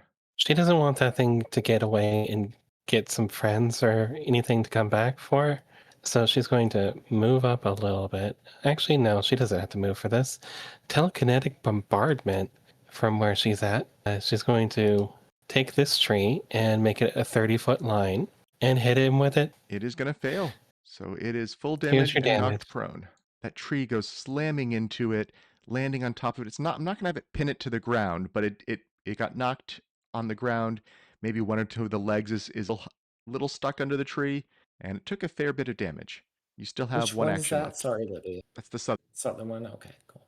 I guess she's going to move into flanking for the boys. Okay, and it is that one's turn. I mean, a soft-looking target just flew into biting range, so it is going to try to bite Libbiel. And with a 19 on the die, a 42 is going to hit, but not crit for once. Okay. So 29 points of damage, and we will need the fort save from you. And you are How often unaffected. can I do this? Yeah. That's also a critical save, and it's Yep, here you go. probably going to die from its own attempt to bite you. It got greedy, thinking it could do something about you, seeing a soft little target here, and it's going to fail. So it is off guard Wow, for you're another reasons, and roll the 4d6. You're such a failure as a demon. Can't poison little old me. And it is going to try to fly away, which I know is going to kill it when Daegron crits it. Yeah, let's see. With a natural 3, we're still going to get a hit. It's a regular hit, not a crit. Yep, 28 points. And yeah, it goes crashing into the water as it's trying to fly away, splashing up rainworms everywhere that don't land on anyone, but it is dead. We still have the one alive to the south that Libbiel was trying to stop from fleeing. Dezi, you're up. Dezi thinks we don't want this other one to get away. So I'm going to first just take a regular shot at it. Sorry, we put a new kitten here, and they're apparently standing in front of the screen. That is going to crit it. Do you want to push it? No, you don't want to push it with Impactful. I think you still have 2 actions. It might be pinned to the spot with a fortitude save, I believe. Is it pinned? Oh, you No, can why choose it's not to. giving Oh, me my yes. crits Okay, you can back. pin But it yeah. or force it. Got it. Yes, it is going to be pinned to the spot. I mean, Okay, well, it then can, I'm not it gonna can do probably my pull it next- out pretty easily on its turn, but it's still. It's going to take an action still, so I'm okay with that. In that case, I think we're just going to reload and take another shot. I will reload a cold iron bolt, actually, so we'll take a shot with that. Nat 1's going to miss, though, so 22. Yep, okay. It is up next. It spends 1 action pulling itself free. I think that's all it needs to spend. I don't think it has to. I think it's athletics check, if I Okay. remember correctly. But I think the DC is trivially low. I don't think it's your class It's DC. like 10. Yeah, if it has an athletics bonus, it's fine. Yeah, it has a plus 20. So I think even on a natural 1, it would pull itself free. It's good. Yep. But that was one action to stand up, and then 1 action flying away. I'll keep him on the map at least. Daegron. Oh, and All some right. persistent damage, I believe. Bleed damage for my shot. Okay, let's map out some chasing here. 25 on the first move. How far away are we? We're gonna need to use all 3 movements to get close enough for it. Oh, we got brainworms already. We go running through the waters. We don't want it to get away. Splash, splash, splash. Give me another fortitude save. Okay. There we go. You're The not current you're not brainworms getting are any more stronger than those brainworms. brainworms. Yes. And then as he comes close, he swings the axe towards the legs to try to bring it down for a 45. That will crit it. And that'll be 62 points of damage. And it has to be rolled against being slowed. It makes the success on this one, so it's not slowed this time. Yeah. Okay. Yeah, three actions to stride and then swings at it to try to cut it down, but not quite there yet. Give me one more attack. It's going to provoke on its turn. I just want to see if we can short circuit that right now. That's another crit. Yep, did that show? Okay, yeah. It didn't show on mine. Let me just 42. Yeah, I'm just gonna roll it from up here. So we'll short circuit the combat because I know we're kind of getting close to time or even at time.